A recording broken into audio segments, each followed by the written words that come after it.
Φίλοι και φίλες, γεια σας. Είμαστε πάλι μαζί στην εκπομπή «Στην αιχμή του δώρατος» με τον Άρη Λαμπρόπουλο. Η σημερινή εκπομπή έχει τίτλο «Μυθολογίες των παγκοσμίων ελίτ, η κλιματική αλλαγή». Θα μπορούσε όμως να έχει και τον τίτλο «Οι συνωμοσίες της εξουσίας». Γιατί ξέρετε, είναι πολύ περισσότερες και πολύ χειρότερες οι συνωμοσίες της εξουσίας μέσα στην ιστορία από τις συνωμοσίες, από τη συνωμοσιολογία θα έλεγα, δηλαδή από τις συνωμοσιολογικές ερμηνείες των γεγονότων από τους απλούς ανθρώπους. Θα τα πούμε και μετά. Στα πλαίσια της εξυπηρέτησης των συμφερόντων, των ισχυρών, των δυνατών αυτού του κόσμου, διαρκώς δημιουργούνται μυθολογίες από διάφορα κέντρα και με πολλούς τρόπους γίνονται πιστευτές από τους απανταχού υπηκόους ως πραγματικότητες. Σαν παράδειγμα μόνο να αναφέρουμε τον πόλεμο των Αμερικανών στο Ιράκ, ο οποίος έγινε με πρόσχημα τα χημικά όπλα που δήθεν κατήχε ο Σαντάμ Χουσέιν, τα οποία όπως αποδείχθηκε αλλά και κατά ομολογία του ίδιου του τότε πρωθυπουργού του Ηνωμένου Βασιλείου, του κυρίου Τόνι Μπλερ, ήταν μύθος. Ένας ολόκληρος πόλεμος, 1 εκατομμύριο στρατιώτες στείλαν οι Αμερικανοί στο Ιράκ και οι σύμμαχοί τους, τεράστια καταστροφή, οικολογική, πόσα τάγκ, πόσοι βομβαρδισμοί, πόσοι άνθρωποι, πόσοι σπατάλοι. Δεν τους ενδιαφέρει όμως αυτό. Τους ενδιαφέραν τα ανύπαρκτα χημικά όπλα του Σαντάμ. Είναι πιθανόν στο μέλλον να κάνουμε μια εκπομπή για αυτές ακριβώς τις μυθολογίες των αρχουσών τάξεων. Ένας ακόμα μύθος στα πλαίσια των εκ του πονηρού, καθημάς, κατασκευασμένων μυθολογιών εκ μέρους των ισχυρών αυτού του κόσμου, για να τοποθετηθούν τα κεφάλαιά τους που ίσως να λιμνάζουν και για να αυξήσουν τα κέρδη τους σε βάρος των καθημερινών ανθρώπων αυτού του κόσμου. Των κοινών ανθρώπων σαν και εσάς και σαν και εμένα που πάντα πληρώνουν το οικονομικό ή άλλο κόστος των επιλογών των ελίτ.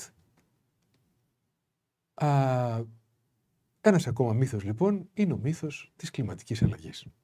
Κλιματικής αλλαγής που προκύπτει από την ανθρώπινη δραστηριότητα. Δηλαδή δεν αποτελεί φυσική διακύμανση της ζωής του πλανήτη, και αυτό παρότι η ιστορία και τα αρχεία πολλών πολιτισμών, όπως τα κινέζικα αρχεία που καταγράφουν γεγονότα χιλιάδων ετών, μας δείχνουν ότι η κλιματική αλλαγή είναι κανόνας της ζωής του πλανήτη, ο οποίος άλλοτε ψυχραίνεται και άλλοτε θερμαίνεται. Η κλιματική αλλαγή, όπως ισχυρίζεται το σημερινό κυρίαρχο αφήγημα, παράγεται από το φαινόμενο του θερμοκηπίου. Με άλλα λόγια, από την ανθρωπογενή αύξηση της θερμοκρασίας του πλανήτη. Για να αντιμετωπιστεί λοιπόν η κλιματική αλλαγή, πρέπει η ανθρωπότητα να στραφεί στην πράσινη ενέργεια, η οποία στην παρούσα τεχνολογική φάση της ανθρωπότητας, πολλοί λένε, αλλά και σε πολλές εκπομπές που έχουμε αφιερώσει στην ενέργεια, έχουμε αναλύσει ότι αντίθετα αυτή η πράσινη ενέργεια με τις σημερινές συνθήκες είναι αντίθετα μαύρη ενέργεια. Γιατί προέρχεται από πηγές οι οποίες επιβαρύνουν τραγικά τον πλανήτη και μιλούμε κυρίως για τις ανεμογεννήτριες. Είναι προφανές ότι όλοι επιθυμούμε παραγωγή ενέργειας από τις φιλικότερες δυνατές πηγές για το περιβάλλον. Αρκεί όμως να είναι τα πράγματα έτσι. Να σημειώσουμε ότι κάθε φορά από τα μεγάλα συμφέροντα επιλέγονται οι πιο κοστοβόρες λύσεις στα προβλήματα που αντιμετωπίζουν οι κοινωνίες. Ενώ πάντα υπάρχουν πιο απλές λύσεις. Και αυτό γιατί οι πιο κοστοβόρες λύσεις έχουν και τις μεγαλύτερες αποδόσεις. Και προσέξτε, το κυρίαρχο αφήγημα εσκεμμένα συγχέει δύο διαφορετικά πράγματα. Την κλιματική αλλαγή τη συγχέουν με τη μόλυνση του πλανήτη. Εσκεμμένη σύγχυση, είμαστε βέβαιοι. Δεν μιλάνε για τη μόλυνση που υπάρχει και με την κοινή εμπειρία, την καθημερινή μας εμπειρία, τη διαπιστώνουμε διαρκώς. Δεν μιλάνε για τη μόλυνση, γιατί αυτοί τη δημιουργούν τη μόλυνση. Με τις ρυπογόνες βιομηχανίες τους, με την επιδίωξη υπέρμετρου κέρδους, με τους πολέμους τους, με τις μεταφορές της διεθνείς, τις τρομακτικές ένεκα της παγκοσμιοποίησης. Αυτή είναι η μόλυνση. Ενώ η κλιματική αλλαγή που οφείλεται στην ανθρώπινη δραστηριότητα γεννιέται μάλλον στα μυαλά των think tank των ανθρώπων της εξουσίας. Λοιπόν, για αυτό τον κολοσιαίο μύθο των παγκόσμιων ελίτ θα μιλήσουμε σήμερα με τον κύριο Όθωνο Ακουμαρέλα, που είναι αρχιτέκτονας μηχανικός. Αυτό που χαρακτηρίζει όμως τον κύριο Κουμαρέλα δεν είναι μόνο η επαγγελματική του ιδιότητα και οι σπουδές του. Είναι η ευρεία αρθογραφία του, αλλά και η πλούσια πολιτική και συνδικαλιστική του δράση. Είναι το ενδιαφέρον του για ποικίλους τομείς της γνώσης, τους οποίους με επιμέλεια και επιμονή ερευνά. Ο κύριος Κουμαρέλας υπήρξε ιδρυτικό μέλος του Ενιαίου Παλαϊκού Μετώπου, του ΕΠΑΜ, και εξακολουθεί μέχρι σήμερα να αγωνίζεται με όλες του τις δυνάμεις, και το εννοώ, το γνωρίζω καλά, είναι καλός φίλος, για την εθνική ανεξαρτησία και την κοινωνική δικαιοσύνη στα πλαίσια της Συμμαχίας Ανατροπής που έχει σχηματίσει το ΕΠΑΜ με άλλες δυνάμεις. Διάβασα σχετικό άρθρο του κυρίου Κουμαρέλα, το οποίο με ένα πραγματικά εκπληκτικό τρόπο, κατά την άποψή μας τουλάχιστον, αποδεικνύει το τρομακτικό ψέμα της ανθρωπογενούς κλιματικής αλλαγής με απλούς υπολογισμούς, προσιτούς και σε μαθητή γυμνασίου. Κύριο Κουμαρέλα, ευχαριστούμε πολύ που είστε μαζί μας. Εγώ να σας ευχαριστήσω που με καλέσατε, να ευχαριστήσω και το σταθμό εδώ, το Ηρωή, ο οποίος εξελίσσεται σε ένα από τους πιο σοβαρούς τηλεοπτικούς σταθμούς, αν και διαδικτυακός. Να ευχαριστήσω βέβαια και τους συνεργάτες εδώ που έχουν την τεχνική υποστήριξη και το Ενιαίο Παλαϊκό Μέτωπο που φρόντισε να έχουμε. Με τα νύχια και με τα δόντια φροντίζει να έχουμε και να διατηρεί. Έχουμε και να διατηρεί αυτό το στούντιο και να μας δίνεται η ευκαιρία, και μάλιστα να δίνεται η ευκαιρία σε πάρα πολλούς ανθρώπους, διότι άρα δεν θέλω βέβαια να σε φιλοφρονήσω ιδιαίτερα, αλλά πραγματικά από εδώ έχουν περάσει πολλοί αξιόλογοι άνθρωποι. Συμφωνώ. Συμφωνώ είναι τιμή και για μένα να είμαι εδώ σήμερα μαζί σου για να μιλήσουμε για ένα θέμα. Όσες ομιλίες έχω ακούσει εγώ, είμαι ενθουσιασμένος. Θα έλεγα, αν συμφωνείς, μπορώ να σου μιλάω στον ελληνικό. Νομίζω ότι θα ήταν υποκρισία. Εντάξει, είμαστε ευγενείς και πρέπει να είμαστε ευγενείς πάντα όσο μπορούμε, αλλά από ένα σημείο και μετά καταντάει και υποκρισία. Τη στιγμή που γνωριζόμαστε τόσα χρόνια και έχουμε μια καλή σχέση και φιλία, θα έλεγα. Συμφωνώ οπότε απολύτως. Το να μιλάμε στον πληθυντικό είναι λίγο υποκριτικό, έτσι. Παρά το ότι κάποιοι θα πούνε οι ανάγκες της τηλεοψίας είναι αυτές, τέλος πάντων. Να φοράμε και γραβάτα. Εγώ δεν φοράω γραβάτα, ούτε εσύ. Να καλέσουμε και τους φίλους μας, αν θέλουν, που νομίζω θα θέλουν, να θέτουν και ερωτήσεις στο chat, γιατί θα συζητήσουμε πολύ σοβαρά θέματα. Να τις θέτετε τις ερωτήσεις, εγώ θα προσπαθώ να τις παρακολουθώ και να τις θέτω στον κύριο Κουμαρέλα. Όθον, προτείνω να ξεκινήσουμε. Ποια είναι τα στοιχεία, νομίζω το συμπέρασμα του άρθρου σου είναι δημοσιευμένο. Είναι δημοσιευμένο σε εξαιρετικές ιδέες, διότι δυστυχώς δεν καταδέχονται άλλες ιστοσελίδες να δημοσιεύουν άρθρα τα οποία εκφεύγουν σημαντικά από το επίσημο αφήγημα. Αυτό μου συνέβη επανειλημμένως και κατά τη διάρκεια της πανδημίας, όπου εκεί έπεσε μαχαίρι πολύ μαχαίρι, και μάλιστα από site και ιστοσελίδες που αυτοδιαφημίζονται ότι είναι ανεξάρτητες, ότι είναι εναλλακτικές κτλ. Τέλος πάντων, δεν έχει σημασία. Εγώ κάνω τη δουλειά μου όσο μπορώ καλύτερα.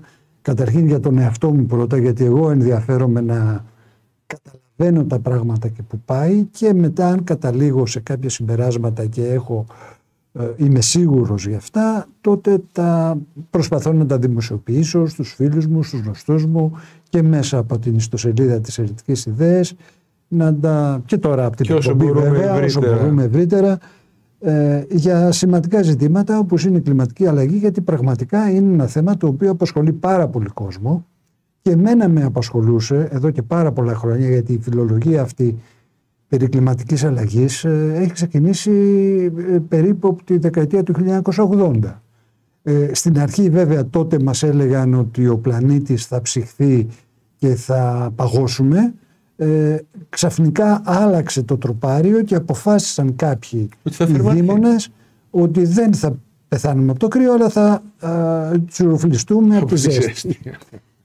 Και βεβαίως είχαν υπάρξει και διάφορες προβλέψεις τότε ότι μία από τις επιπτώσεις αυτής της υπερθέρμανσης, έτσι ονομάστηκε, του πλανήτη, θα ήταν η άνοδος, η υψομετρική άνοδος της στάθμης της επιφάνειας των θαλασσών, με συνέπεια να πλημμυρίσουν ώρες παραθαλάσσιες περιοχές, να εξαφανιστούν νήσοι και τελικά να υπάρξει μια τεράστια καταστροφή. Και μάλιστα προβλέπανε, και τελευταία συνεχίζεται αυτό το τροπάριο τέλος πάντων της ανόδου της στάθμης της θάλασσας. Βέβαια έχουν κατεβάσει λίγο τον πύχη. Το ύψος της ανόδου του νερού. Έχουν πέσει τόσες πολλές φορές έξω, διότι από το 1980 που ξεκίνησαν μέχρι σήμερα δεν διαπιστώνεται κάποια, λένε ότι ανεβαίνει κάποια χιλιοστά τη δεκαετία η στάθμη. Αυτό δεν αποδεικνύεται. Εξάλλου λες το άρθρο ότι αυτό συμβαίνει ούτως ή άλλως μες στην ιστορία. Και εξάλλου αυτό συμβαίνει, βεβαίως συμβαίνει, διότι είναι η ίδια η γεωλογία, τα γεωλογικά φαινόμενα τα οποία εξελίσσονται στη διάρκεια χιλιετιών, εκατοντάδων χιλιετιών, γιατί ξέρουμε πάρα πολύ καλά ότι ακόμη και το σχήμα και η θέση των υπήρων πάνω στον πλανήτη έχουν αλλάξει. Η Ελλάδα εδώ που βρίσκεται σήμερα, πριν ένα εκατομμύριο χρόνια, ήταν κάπου αλλού. Ίσως να μην υπήρχε καθόλου. Η Σαχάρα ήταν πράσινη. Η Σαχάρα ήταν πράσινη. Η Ανταρκτική, έτσι, στον νότιο πόλο, ήταν καταπράσινη. Και οι κολοσσιαίες τεκτονικές δυνάμεις την έσπρωξαν σταδιακά προς τον νότιο πόλο, όπου εκεί πάγωσε, ερημοποιήθηκε, πάγωσε και συγκέντρωσε ένα τεράστιο όγκο πάγου που έρχονται τώρα να μας απειλήσουν ότι λιώνει και θα μας πνίξει. Θα έλεγα, Όθων, αν συμφωνείς, βλέπω ήδη αρχίσαν οι ερωτήσεις εδώ στο chat, να βάλεις στους όρους τα στοιχεία. Τα στοιχεία αυτού του μύθου της κλιματικής αλλαγής ήδη ξεκίνησες να λες ότι θα ανεβαίνει η στάθμη της θάλασσας κλπ. Οπότε... τα στοιχεία του αφηγήματος εντός εισαγωγικών είναι ότι εξαιτίας της δράσης του ανθρώπου μέσω της καύσης ορυκτών καυσίμων αυξάνονται οι συγκεντρώσεις των αερίων του θερμοκηπίου στην ατμόσφαιρα, με συνέπεια να έχουμε μια σταδιακή αύξηση της θερμοκρασίας της ατμόσφαιρας, και αυτό θα προκαλέσει διάφορα φαινόμενα καταστροφικά για τον πλανήτη και για την ανθρωπότητα, όπως είναι έντονα καιρικά φαινόμενα, τα οποία κάθε φορά που συμβαίνει μια πλημμύρα έφνης, όπως πρόσφατα τώρα στην Κρήτη, ενοχοποιείται η κλιματική αλλαγή. Δεν φταίμε εμείς επειδή δεν φροντίσαμε να έχουμε σοβαρές υποδομές στις πόλεις μας, όπου συγκεντρώθηκε ο κόσμος, γιατί τα παλιότερα τα χρόνια ήταν πολύ αραιοκατοικημένοι όλη η γη. Έτσι. Δεν υπήρχαν αυτές οι αστικές συγκεντρώσεις, οπότε και οι επιπτώσεις ενός ακραίου καιρικού φαινομένου δεν ήταν αυτές. Δεν είχαμε καλύψει τα ρέματα, δεν είχαμε κάνει πράγματα τα οποία οδηγούν σήμερα στο παραμικρό σε πλημμύρες, σε άλλου τύπου καταστροφές. Αυτό είναι τα ακραία καιρικά φαινόμενα, τα οποία προσυδειάζουν λίγο πράγματι. Αν πράγματι έχει αυξηθεί η θερμοκρασία, μπορεί και να έχουμε ακραία τέτοια φαινόμενα. Μας απειλούν όμως ταυτόχρονα, και αυτό είναι μια μικρή αντίφαση, με ξηρασίες και ερημοποίηση. αυτό ποτέ δεν μου κάθισε καλά. Από την αρχή που το άκουγα, δεν μου κάθισε καλά, κάτι δεν μου πήγαινε, διότι η αύξηση της θερμοκρασίας συνεπάγεται αύξηση της εξάτμισης του νερού των θαλασσών. Αύξηση της εξάτμισης συνεπάγεται με τη σειρά της περισσότερη υγρασία στην ατμόσφαιρα. Περισσότερη υγρασία στην ατμόσφαιρα δεν οδηγεί σε ερημοποιήσεις και σε εξηρασίες και σε ερημοποιήσεις. Ναι. Αντίθετα μάλιστα. Αύξηση της υγρασίας, αύξηση των βροχοπτώσεων, περισσότερο πράσινο, διότι η τροφή της βλάστησης του φυτικού βασιλείου είναι το νερό και το διοξείδιο του άνθρακα. Τώρα βέβαια θα ήθελα να κάνω μια παρένθεση εδώ πέρα και να πω για μένα λίγο πώς ξεκίνησε όλη αυτή την ιστορία και γιατί τελικά ένας αρχιτέκτονας μηχανικός θα βρεθεί κάποιος ενδεχομένως καλοπροαίρετα να πει καλά εσύ τι δουλειά έχεις, είσαι ειδικός. Το έχουμε ακούσει πάρα πολλές φορές τώρα. Τέλος στη δικτατορία των ειδικών. Είδαμε που μας οδηγήσαν. Εν πάση περιπτώσει. Εν πάση περιπτώσει, εγώ θεωρώ ότι επειδή έχω και μια εμπειρία μισού αιώνα σχεδόν στην επιστήμη, την τέχνη και την τεχνική, ότι η επιστήμη δεν τεμαχίζεται. Δεν κόβεται σε κομματάκια, σε τομείς ανεξάρτητους μεταξύ τους. Η επιστήμη είναι μία, είναι ενιαία. Έχει βεβαίως κλάδους και τομείς που ο καθένας μπορεί να εξειδικεύεται, αλλά όλοι αυτοί οι κλάδοι και οι τομείς αλληλοεπικοινωνούν, αλληλοεπιδρούν ο ένας με τον άλλο. Εννοείς η επιστήμη είναι μία με την έννοια ότι είναι ένα σώμα, αλλά πολλοί το χρησιμοποιούν αλλιώς. Μία είναι η επιστήμη, είναι η επιστήμη ας πούμε του κυρίου Τσιόδρα ή του κυρίου Φάους και προφανώς. Εμείς όσοι, εν πάση περιπτώσει, θεωρούμε τον εαυτό μας επιστήμονα, είμαστε υπηρέτες εντός εισαγωγικών της επιστήμης. Δεν είμαστε η επιστήμη εμείς. Δεν εκφράζουμε την επιστήμη, εκφράζουμε την προσωπική μας θέση στην επιστήμη. Που πάντα είναι έτσι. Είναι πάντα έτσι. Δυστυχώς τα τελευταία πολλά χρόνια, εγώ είμαι λιγάκι παλιός, πήρα πτυχίο το 1976, κοντά μισόν αιώνα πίσω, ήταν αλλιώς τα πράγματα. Τότε έτσι και τα πανεπιστήμια βλέπαν την επιστήμη και διδάσκαν τους φοιτητές. Σήμερα έχει επικρατήσει αυτή η εξειδίκευση. Η εξειδίκευση όμως έχει οδηγήσει πραγματικά σε μια απώλεια κριτικής σκέψης. Γιατί αν εγώ εξειδικευτώ απολύτως σε ένα συγκεκριμένο τομέα και δεν μπορώ να δω δεξιά και αριστερά τι συμβαίνει, καταλαβαίνουμε όλοι ότι χάνω την επαφή με την γενικότερη πραγματικότητα και δεν ξέρω τι μου γίνεται τελικά. Και χάνω τη δυνατότητα να έχω μια κριτική σκέψη ευρύτερη που θα με βοηθήσει και στο δικό μου το αντικείμενο τελικά. Βέβαια τότε δεν υπήρχαν και τα ΕΣΠΑ, κύριε Κουμαρέλα, έτσι. Δεν υπήρχαν τα ΕΣΠΑ, ούτως ώστε να εξαρτήσουν τους επιστήμονες. Έτσι. Η γενικότερη τάση παγκοσμίως στα πανεπιστήμια, δηλαδή θα το πω έτσι καθαρά, ο καπιταλισμός στην ύστερη του μορφή αυτή που βιώνουμε τώρα, με ό,τι συνεπάγεται αυτό το πράγμα, δεν θέλει ανθρώπους σκεπτόμενους. Θέλει γρανάζια στο μηχανισμό τους. Γρανάζια στο μηχανισμό που να είναι εξειδικευμένοι και οι καλύτεροι, πολύ καλοί στο αντικείμενό τους, να μπορούν να βιδώνουν μία βίδα και αυτό να μάθουν να το ξέρουν πάρα πολύ καλά, αλλά τίποτε πέραν από αυτό. Και έτσι σταδιακά και μέσα από τα μέσα μαζικής μεταφοράς, λέω, ενημέρωσης, με όλη αυτή την προπαγάνδα που γίνεται, ο κόσμος έχει απολέσει ένα μεγάλο μέρος της κριτικής ικανότητας.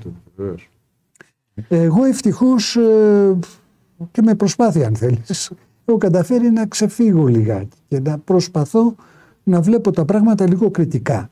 Οπότε αντιμετωπίζοντας όλη αυτή τη φιλολογία περί κλιματικής αλλαγής, άρχισα να το ψάχνω, να μελετάω, να διαβάζω, να παρακολουθώ εκπομπές και από της αντίθετης πλευράς, όχι... Και από εκεί μαθαίνεις. Αυτό που διαπίστωσα όμως ήταν ότι, εντάξει, πολύ ωραίες παρουσιάσεις, ηλουστρασιόν, με ωραίες φωτογραφίες, Hollywood. με ωραία διαγράμματα, με χρώματα, αρώματα κτλ. Αλλά λείπαν σημαντικά πρωτογενή στοιχεία. Εντάξει, μας δείχνουν ένα ωραίο διάγραμμα που δείχνει να ανεβαίνει η θερμοκρασία και δίπλα να ανεβαίνει το διοξείδιο του άνθρακα. Τα πρωτογενή στοιχεία, για να μπορέσουμε να ελέγξουμε και να δούμε αν ταιριάζουν αυτά με το διάγραμμα, πού είναι, ποιος τα έχει, πού τα βρίσκουμε, δεν υπάρχουν πουθενά. Τα έχουν οι αυθεντίες. Και επίσης αυτό που με ενοχλούσε εξ αρχής ήταν ακριβώς ο τρόπος της αυθεντίας. Είναι έτσι γιατί το λέμε και πρέπει να μας πιστέψεις. Είναι μια άλλη μορφή του πίστευε και μία ερεύνα. Δηλαδή πάμε σε χριστιανικού τύπου, όχι χριστιανικού, θρησκευτικού τύπου. Έτσι αντιμετωπίσεις. Μα η θρησκεία δεν έχει καμία σχέση με την επιστήμη. Η επιστήμη, λένε, είναι συνεχής ανταλλαγή απόψεων, συνεχής αμφισβήτηση. Για να αμφισβητήσουμε όμως και να δούμε πού και να καταλήξουμε σε συμπέρασμα, πρέπει να μπορούμε να ελέγχουμε κάθε τι που λέει ο καθένας μας. Και πράγματι αυτά που θα πούμε και τώρα θα πρέπει να ελεγχθούν από τρίτους καλύτερους από μένα. Έτσι, και να δούμε. Στη δεύτερη σελίδα του άρθρου σου ότι εδώ πρόκειται για επίσημες θεωρίες συνωμοσίας. Για να δούμε λοιπόν. Πιστεύω ότι τελικά όλο αυτό το πράγμα είναι μια επίσημη θεωρία συνωμοσίας που έχει σκοπό να αποπροσανατολίσει τον κόσμο, να τον κατευθύνει ακριβώς αυτό που λέγαμε πριν, να μην σκέπτεται κριτικά, να ενσπαρεί ο φόβος, διότι μέσω του φόβου ελέγχεται ο άνθρωπος και οι αντιδράσεις του. Το είδαμε εξάλλου στην περίπτωση της πανδημίας πάρα πολύ έντονα. Τώρα ακολουθεί, είχε ξεκινήσει εδώ και χρόνια με προσπάθειες διάφορες αυτό το αφήγημα της κλιματικής αλλαγής και βέβαια λυπάμαι, αλλά πέρα της φήμωσης που υφίστανται επιστήμονες που έχουν μια διαφορετική άποψη και είναι εμφανής αυτή η φήμωση σε όλα τα επίπεδα, δεν έχω δει και μια έτσι συστηματική απάντηση με πρωτογενή στοιχεία, με δεδομένα στη βασική επιστήμη που να μπορεί να απορρίπτει το αφήγημα. Εν πάση περιπτώσει, για να προχωρήσουμε, γιατί μακρηγορούμε. Όχι, έτσι, γιατί έχουμε υλικό μπροστά μας πολύ ενδιαφέρον. Αυτό είναι το θέμα μας. Έχουμε πολύ υλικό ενδιαφέρον. Το αφήγημα στηρίζεται ότι τα πάντα οφείλονται σε μια ενίσχυση του φαινομένου του θερμοκηπίου. Μάλιστα, αυτό που με έχει ενοχλήσει ιδιαίτερα είναι ότι αφήνεται να εννοηθεί στον κόσμο και ο απλός κόσμος αυτό καταλαβαίνει, ότι το φαινόμενο του θερμοκηπίου είναι ένα φαινόμενο, μια διαταραχή που προκλήθηκε από τον άνθρωπο μέσω της εκβιομηχάνησης και της καύσης των ορυκτών καυσίμων. Ουδέ ψευδέστερον. Όλοι γνωρίζουν, που ασχολούνται τέλος πάντων, γιατί ενδεχομένως κάποιοι άνθρωποι που είναι υπάλληλοι, είναι αγρότες, δεν ασχολούνται με αυτά τα πράγματα, να το τρώνε το παραμύθι. Αυτό εύκολα. Ενώ δεν είναι έτσι. Το φαινόμενο του θερμοκηπίου υπήρχε ανέκαθεν και είναι αυτό ακριβώς το φαινόμενο που έκανε τον πλανήτη μας βιώσιμο. Εάν δεν υπήρχε, ναι, βεβαίως, εάν δεν υπήρχε το φαινόμενο του θερμοκηπίου, ο πλανήτης μας θα ήταν παγωμένος. Υπολογίζουν οι ειδικοί επιστήμονες, οι κλιματολόγοι και οι μετεωρολόγοι και οι γεωλόγοι, γιατί η γεωλογία έχει άμεση σχέση με όλα αυτά τα πράγματα, ότι οι μέσες θερμοκρασίες της ατμόσφαιρας χωρίς το φαινόμενο του θερμοκηπίου θα ήτουσαν γύρω στους μείον 18 βαθμούς. Μέσα θερμοκρασία για την ανθρώπινη ζωή. Έτσι. Ακριβώς. Δεν θα υπήρχε ζωή, τουλάχιστον όπως την ξέρουμε. Θα υπήρχαν κάποια μικρόβια ανθεκτικά στο ψύχος και κάποιες λιχίνες, κάποια δέντρα. Ζωή ανώτερης μορφής με θηλαστικά, με κορυφαία μορφή ζωή στον άνθρωπο δεν θα υπήρχε. Σε ένα παγωμένο, σε μια χιονόμπαλα όπως την ονομάζουν τον πλανήτη. Άρα το θερμοκηπικό φαινόμενο είναι αυθύπαρκτο, είναι συνυφασμένο με την ύπαρξη του πλανήτη που έχει ζωή επάνω του, που είναι ζωντανός, δεν είναι νεκρός. Απλά υπάρχει ένα ενδεχόμενο που πρέπει να ελεγχθεί, κατά πόσο η ανθρώπινη παρέμβαση το έχει ενισχύσει, το έχει ισχυροποιήσει αυτό, με συνέπεια να έχουμε υπερθέρμανση. Βέβαια μπορούμε να βάλουμε τη φωτογραφία του φαινομένου, το νούμερο 11 ήτανε. Υπάρχει ένα ωραίο σχηματάκι. Αυτό ακριβώς εδώ πέρα. Δείχνουμε ακριβώς, δεν είναι δική μου η φωτογραφία, έτσι, την έχω δανειστεί από κάποιο βιβλίο, έτσι, μετεωρολογίας. Δείχνει ακριβώς τη λειτουργία του φαινομένου του θερμοκηπίου. Έχουμε τον ήλιο, ο οποίος βομβαρδίζει συστηματικά με τεράστιες ποσότητες ακτινοβολίας, ενέργειας δηλαδή. Ένα τμήμα αυτής της ακτινοβολίας αντανακλάται, φεύγει, χάνεται στην ατμόσφαιρα. Περίπου η μισή όμως από αυτή την ακτινοβολία ως ενέργεια αποθηκεύεται απορροφάται από την επιφάνεια της γης. Είτε είναι θαλάσσια είτε είναι ξηρά. Είτε είναι θάλασσα είτε είναι ξηρά. Μάλιστα. Τι συμβαίνει εκεί? Ταυτόχρονα όσο απορροφά ενέργεια η γήινη επιφάνεια,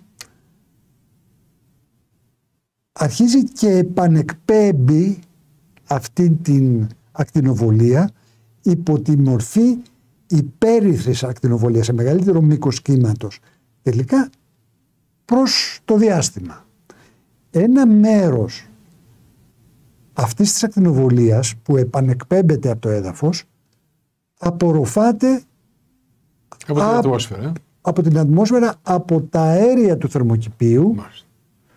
Με συνέπεια να διατηρείται η ατμόσφαιρα ζεστή σχετικά. Ναι. Έτσι. Αυτή είναι η όλη λειτουργία. Τα αέρια του θερμοκηπίου είναι καμιά κοσαριά. Δεν είναι μόνο το διοξίδιο του άνθρακα ή το μεθάνιο που λένε τώρα. Είναι καμιά κοσαριά συνολικά. Βέβαια, τα περισσότερα από αυτά είναι σε τόσο μικρές, παρόλο ότι έχουν δυνατότητα απορρόφησης της υπερύθρης ακτινοβολίας, είναι σε τόσο μικρές ποσότητες που δεν μπορούν να παίξουν σημαντικό ρόλο. 4 είναι τα κύρια αέρια του θερμοκηπίου. Αυτά τα αέρια είναι, και εδώ θα κάνω μια παρένθεση, όχι μάλλον θα την κάνω παρακάτω. Τα κύρια αέρια είναι το υποξίδιο του αζότου, το μεθάνιο, το διοξίδιο του άνθρακα και τέλος η υδρατμή. Η υδρατμή τι είναι? Είναι το νερό στην αέρια κατάσταση. Η υγρασία της ατμόσφαιρας. Εδώ θα κάνω την παρένθεση ότι φαίνεται η κλιματοκρυσιολάγνη, τέλος πάντων, έτσι τους ονομάζεις και στο άρθρο, μετρούν τα πάντα σε ξηρό αέρα. Αγνοούν την ύπαρξη της υγρασίας. Και αυτό το κάνουν συστηματικά και με είχε ενοχλήσει από παλιά και με είχε βάλει σε προβληματισμό. Γιατί έβλεπα ότι οτιδήποτε εκφεύγει των δυνατοτήτων του ανθρώπου να αγνοείται. Αγνοείται η δραστηριότητα του ηλίου και οι μεταπτώσεις της. Αγνοείται η ηφαιστειακή τέφρα. Έτσι καταλήγεις και στο άρθρο σου, όπως και ο κύριος Φόσκολος, δηλαδή, ότι είναι οι ηλιακές κοιλίδες που δημιουργούν αυτές. Ναι. Θα το δούμε. Αλλά αγνοούνται όλα αυτά και μένουμε να ελέγχουμε μόνο αυτά που μπορούμε εμείς να επηρεάζουμε. Μα ότι εμείς τα αγνοούμε δεν σημαίνει ότι δεν υπάρχουν και δεν επηρεάζουν. Άρα υπάρχει εδώ μία αυθαιρεσία προκειμένου να εξαχθούν συμπεράσματα, τα κατάλληλα συμπεράσματα. Τέλος πάντων, προς όφελος αυτού του αφηγήματος της ανθρωπογενούς κλιματικής αλλαγής. Γιατί η κλιματική αλλαγή υπάρχει. Υπάρχει ούτως ή άλλως. Και μπορεί να έχουμε και έντονα φαινόμενα. Όλος ο 13ος αιώνας, αν δεν κάνω λάθος, ήταν πολύ ψυχρός. Πολύ ψυχρός. Στην Ευρώπη. Και υπήρξε και βέβαια, ο 13ος αιώνας, η προηγούμενη περίοδος από στοιχεία, πρόξη στοιχεία βέβαια, δεν μπορούμε να είμαστε σίγουροι ακριβώς, αλλά υπήρξε μια μεγάλη περίοδος υψηλών θερμοκρασιών, όπου λένε ήταν, από το 800 νομίζω μέχρι το 1300 κάπου εκεί. Όπου και η Γρυλανδία, η περίφημη Γρυλανδία που είναι παγωμένη σήμερα, ήταν καλλιεργήσιμη γη. Εξού και Greenland, έτσι. Εξού και Greenland, ακριβώς. Και υπάρχουν και κάποιες εικαστικές απεικονίσεις της εποχής εκείνης στην Γρυλανδία. Βεβαίως μετά ξέρουμε ότι υπήρξε και μια περίοδος από το 1650 έως το 1700 κάτι, όπου υπήρχε ψύχρανση της ατμόσφαιρας, σημαντική ψύχρανση, και οι πάγοι φτάσανε μέχρι τη Βενετία. Και μετά επανήλθε σιγά σιγά. Τώρα λένε ότι έχουμε υπερθέρμανση. Να το δούμε όμως, επειδή οι υδρατμοί είναι πολύ πιο πλούσιοι, μάλλον οι συγκεντρώσεις των υδρατμών είναι πολύ πιο πλούσιες από όλα τα υπόλοιπα αέρια που μπορούν να δημιουργούν το φαινόμενο του θερμοκηπίου, δηλαδή το υποξίδιο του αζότου, το μεθάνιο, το διοξίδιο του άνθρακα.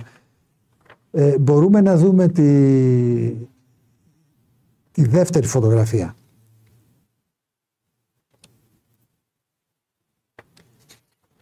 Να είμαστε εδώ. Μάλιστα. Αν πάρουμε συνολικά τον ατμοσφαιρικό αέρα, τη σύστασή του, το σύνολο των θερμοκηπικών αερίων αποτελεί το 2%, το 2,4%.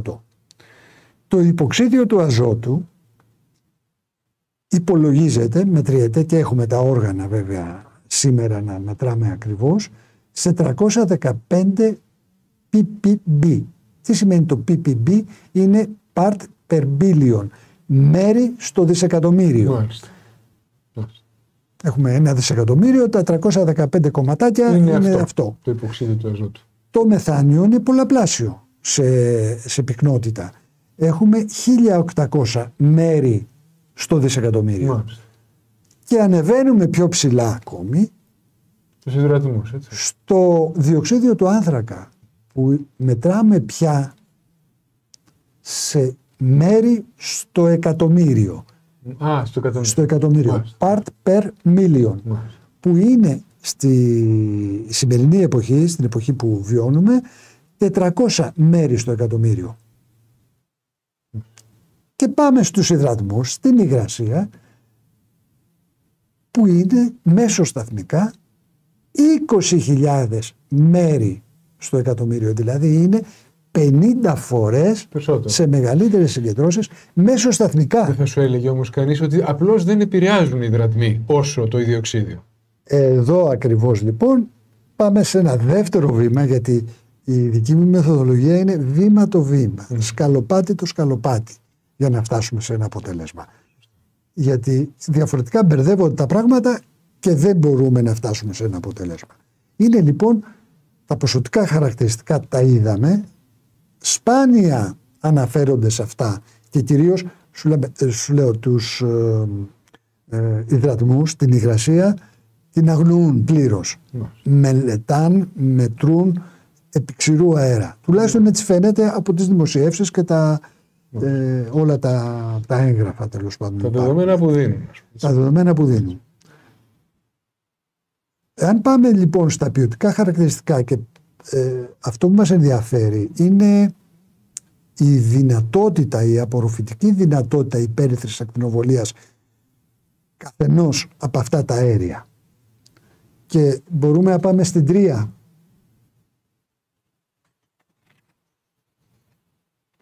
Να είμαστε εδώ. Εγώ ούτε αυτό είναι δικό μου, είναι από τη μετεωρολογία, βασικά στοιχεία της μετεωρολογίας, είναι επίσημο, είναι πανεπιστημιακό, έτσι, δεν είναι δικό μου. Εδώ βλέπουμε 4 αέρια, είναι πάνω αριστερά, όπως βλέπουμε την οθόνη, το υποξίδιο του αζότου, δίπλα του δεξιά είναι το μεθάνιο, από κάτω είναι το όζον, παρένθεση, πολλοί βάζουν στα θερμοκηπικά αέρια και το όζον. Το οξυγόνο 3. Το όζον όμως δεν είναι θερμοκηπικό αέριο ακριβώς, διότι η λειτουργία του είναι εντελώς διαφορετική. Δεν εμποδίζει την υπέρυθρη ακτινοβολία να διαφύγει στο διάστημα που εκπέμπεται από το έδαφος, αλλά απόρροφα την υπεριώδη ακτινοβολία, και το βλέπουμε και στο διάγραμμα που είναι πολύ ικανό. Μάλιστα. Αριστερά, την υπεριώδη ακτινοβολία που έρχεται από τον ήλιο και έτσι προστατεύει, μάλιστα, την επιφάνεια της γης από την υπεριώδη ακτινοβολία και κάνει τη γη βιώσιμη. Έχει άλλη δράση. Έχει πολύ μικρή δράση στην περιοχή του υπερήθρου.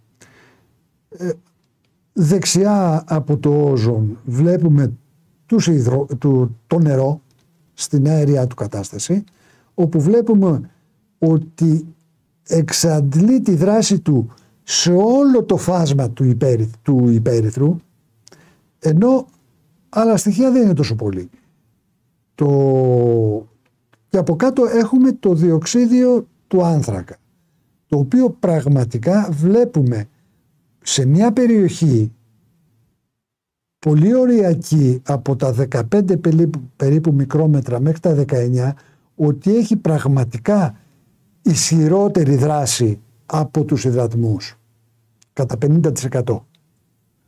Αλλά είναι σε πολύ μικρότερες συγκεντρώσεις. Μάλιστα. Σε πάρα πολύ μικρότερες συγκεντρώσεις. Οπότε δεν μπορεί να υποκαταστήσει στη λειτουργία του φαινομένου το νερό. Το νερό κρατάει τα σκύπτρα και το κύριο βάρος της δημιουργίας και της λειτουργίας του θερμοκηπιακού φαινομένου. Το νερό, η υγρασία της ατμόσφαιρας. Όχι μόνο τα σύννεφα, γιατί τα σύννεφα είναι συμπυκνωμένοι.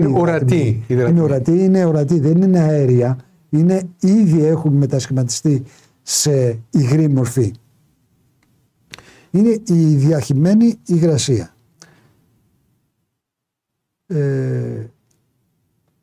Επίσης, αυτά είναι τα δεδομένα.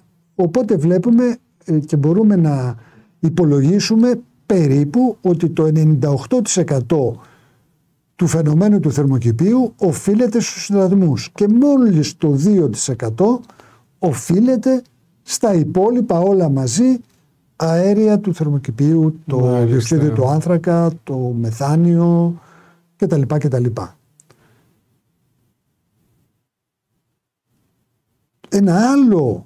Μια άλλη αυθαιρεσία που ακούγεται και περνάει στον κόσμο, διότι δεν γνωρίζει ο κόσμος, είναι ότι το διοξείδιο του άνθρακα είναι ρήπος. Μάλιστα. Όμως η βασική επιστήμη, τα θεμελιώδη της επιστήμης λένε άλλα. Ότι η ζωή, η ύπαρξη της ζωής του πλανήτη οφείλεται ακριβώς στο διοξείδιο του άνθρακα. Τα πρώτα χρόνια, τα παλιά, πριν δισεκατομμύρια χρόνια, ξεκίνησε να επικρατούσε το διοξείδιο του άνθρακα. Έτσι. Οι συγκεντρώσεις στην ατμόσφαιρα ήταν υπερβολικά υψηλές του διοξείδιου του άνθρακα. Οξυγόνο δεν υπήρχε. Δεν υπήρχε καθόλου οξυγόνο. Μπορούμε να δούμε την επόμενη κάρτα. Εδώ είμαστε. Βλέπουμε από 4,5 δισεκατομμύρια χρόνια που έχει ξεκινήσει η ιστορία του πλανήτη μας, πώς ήταν στο 100% περίπου το carbon dioxide, το διοξίδιο του άνθρακα, που σταδιακά άρχισε να πέφτει σε όλη την περίοδο, την παγετονική περίοδο όπως ονομάζεται, Glacial Ice Ages, βρισκόταν περίπου στο 21% στη σύσταση της ατμόσφαιρας, το διοξίδιο του άνθρακα, με το οξυγόνο πολύ χαμηλά. Το οξυγόνο άρχισε να δημιουργείται, βλέπουμε, 2 δισεκατομμύρια χρόνια από σήμερα, πριν. Και άρχισε σταδιακά να ανεβαίνει για να φτάσει στα επίπεδα που είναι σήμερα. Αντίθετα, το διοξίδιο του άνθρακα ήταν πάρα πολύ ψηλά, πυροδότησε την ζωή μέσα από αυτή τη διαδικασία που καταρχήν δημιουργήθηκαν κάποιοι μικροοργανισμοί. Αυτοί οι μικροοργανισμοί ήταν φυτικής υφής. Και άρχισαν τη διαδικασία της φωτοσύνθεσης. Φωτοσύνθεση, ξέρουμε όλοι από το σχολείο, ότι είναι η διαδικασία του μεταβολισμού που έχουν τα φυτά για να μετατρέπουν το φως μέσω του φωτός, να διασπούν το διοξίδιο του άνθρακα και το νερό στα συστατικά και να φτιάχνουν πρωτεΐνες, να φτιάχνουν διάφορα αμινόξεα και τέτοια, και ταυτόχρονα ως υποπροϊόν αυτής της διαδικασίας να απελευθερώνουν οξυγόνο. Έτσι λένε οι επιστήμονες, χωρίς να είναι απολύτως βέβαιο, ότι άρχισε να δημιουργείται, δηλαδή δεν υπήρχε οξυγόνο, να δημιουργείται το οξυγόνο και σταδιακά να επικρατεί με τη βοήθεια ακριβώς της λειτουργίας της φωτοσύνθεσης. Άρα γενεσιουργός αιτία όμως για να υπάρξουν τα πρώτα αυτά κυανοβακτηρίδια και να αρχίσει η διαδικασία παραγωγής οξυγόνου διαμέσου της διάσπασης του διοξιδίου του άνθρακα και του νερού, είναι το διοξίδιο. Άρα δεν μπορεί να είναι ρήπος. Δεν μπορούμε να λέμε. Το εντάσσουμε στην κατηγορία των ρήπων. Όθον, βάλουμε μια ερώτηση του φίλου μας του Πάνου. Ρωτήστε, δεν ξέρω αν είναι η κατάλληλη στιγμή να τη βάλω, εσύ ξέρεις. Ρωτήστε τον αν έχει διαβάσει ο κύριος Κουμαρέλας για την έκρηξη του ειρηνικού και του αντίκτυπου αυτής. Τώρα βγαίνουν μελέτες. Δεν καταλαβαίνω εγώ, ίσως κάτι ξέρεις περισσότερο. Όχι, δεν το γνωρίζω. Προχωρούμε, Όθον. Λοιπόν. Έκρηξη του ειρηνικού, δηλαδή έγινε κάποια. Ενδεχομένως αναφέρεται σε κάποια. Ίσως ο φίλος μας να μας το επεξηγήσει και θα στο θέσω αμέσως μόλις το διαβάσω ξανά στο chat. Δεν ξέρω κιόλα, έτσι. Προφανώς, κανείς δεν. Ο Homo Universalis μάλλον δεν υπήρξε ποτέ. Πάμε λοιπόν, ναι. Λοιπόν, αυτή είναι περίπου η κατάσταση. Δηλαδή, δεν μπορούμε να ενοχοποιούμε το διοξίδιο του άνθρακα, ούτε το φαινόμενο του θερμοκηπίου. Ενδεχομένως με την καύση υδρογονανθράκων να εντατικοποιείται με κάποιο τρόπο, και αυτό θα δούμε παρακάτω. Αυτό είναι το ενδιαφέρον. Πόσες χιλιάδες χρόνια χρειάζονται για να γίνει αυτό. Το φαινόμενο του θερμοκηπίου και να έχουμε αυτές τις συνέπειες, τέλος πάντων. Βέβαια, εγώ δεν έγραψα αυτό το δοκίμιο, τέλος πάντων, είναι τεράστιο. Για να αποδείξω ότι δεν υπάρχει ανθρωπογενής κλιματική αλλαγή, αλλά για να δω τις επιπτώσεις που μας λένε, αυτές τις τρομακτικές επιπτώσεις που έχει να κάνει κατά κύριο λόγο με την άνοδο της στάθμης των θαλασσών. Εκεί έχω επικεντρώσει και να ελέγξω κατά πόσο μπορεί να έχουμε την βασιμότητα αυτών των ισχυρισμών, βέβαια. Έτσι, τη βασιμότητα.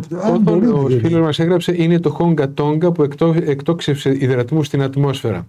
Αυτό που έδειξαν οι ειδήσεις πριν 6 μήνες. Μα δεν το ξέρω. Δεν το ξέρω. Πάμε λοιπόν να δούμε πόσο συμμετέχει λοιπόν. Για να δούμε στη Λοιπόν, ακριβώς μας λέγανε, μας βομβαρδίζουν ότι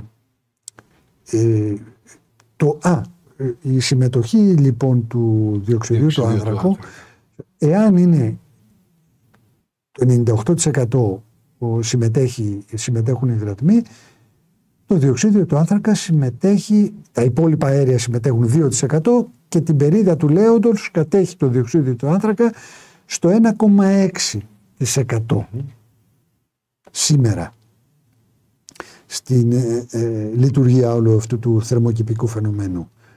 Εάν υπολογίσουμε ότι δεχθούμε δηλαδή τους υπολογισμούς που μας λένε ότι έχει αυξηθεί από τα 280 μέρη στο εκατομμύριο την προβιομηχανική εποχή στα 400-410 σήμερα, δηλαδή έχουμε μια αύξηση κάτι παραπάνω από 40% στις συγκεντρώσεις του διοξιδίου του άνθρακα. Αυτό σημαίνει τι? Ότι η πραγματική επίπτωση στο φαινόμενο του θερμοκηπίου, στην αντατικοποίηση του φαινομένου του θερμοκηπίου, είναι μόλις 0,78%.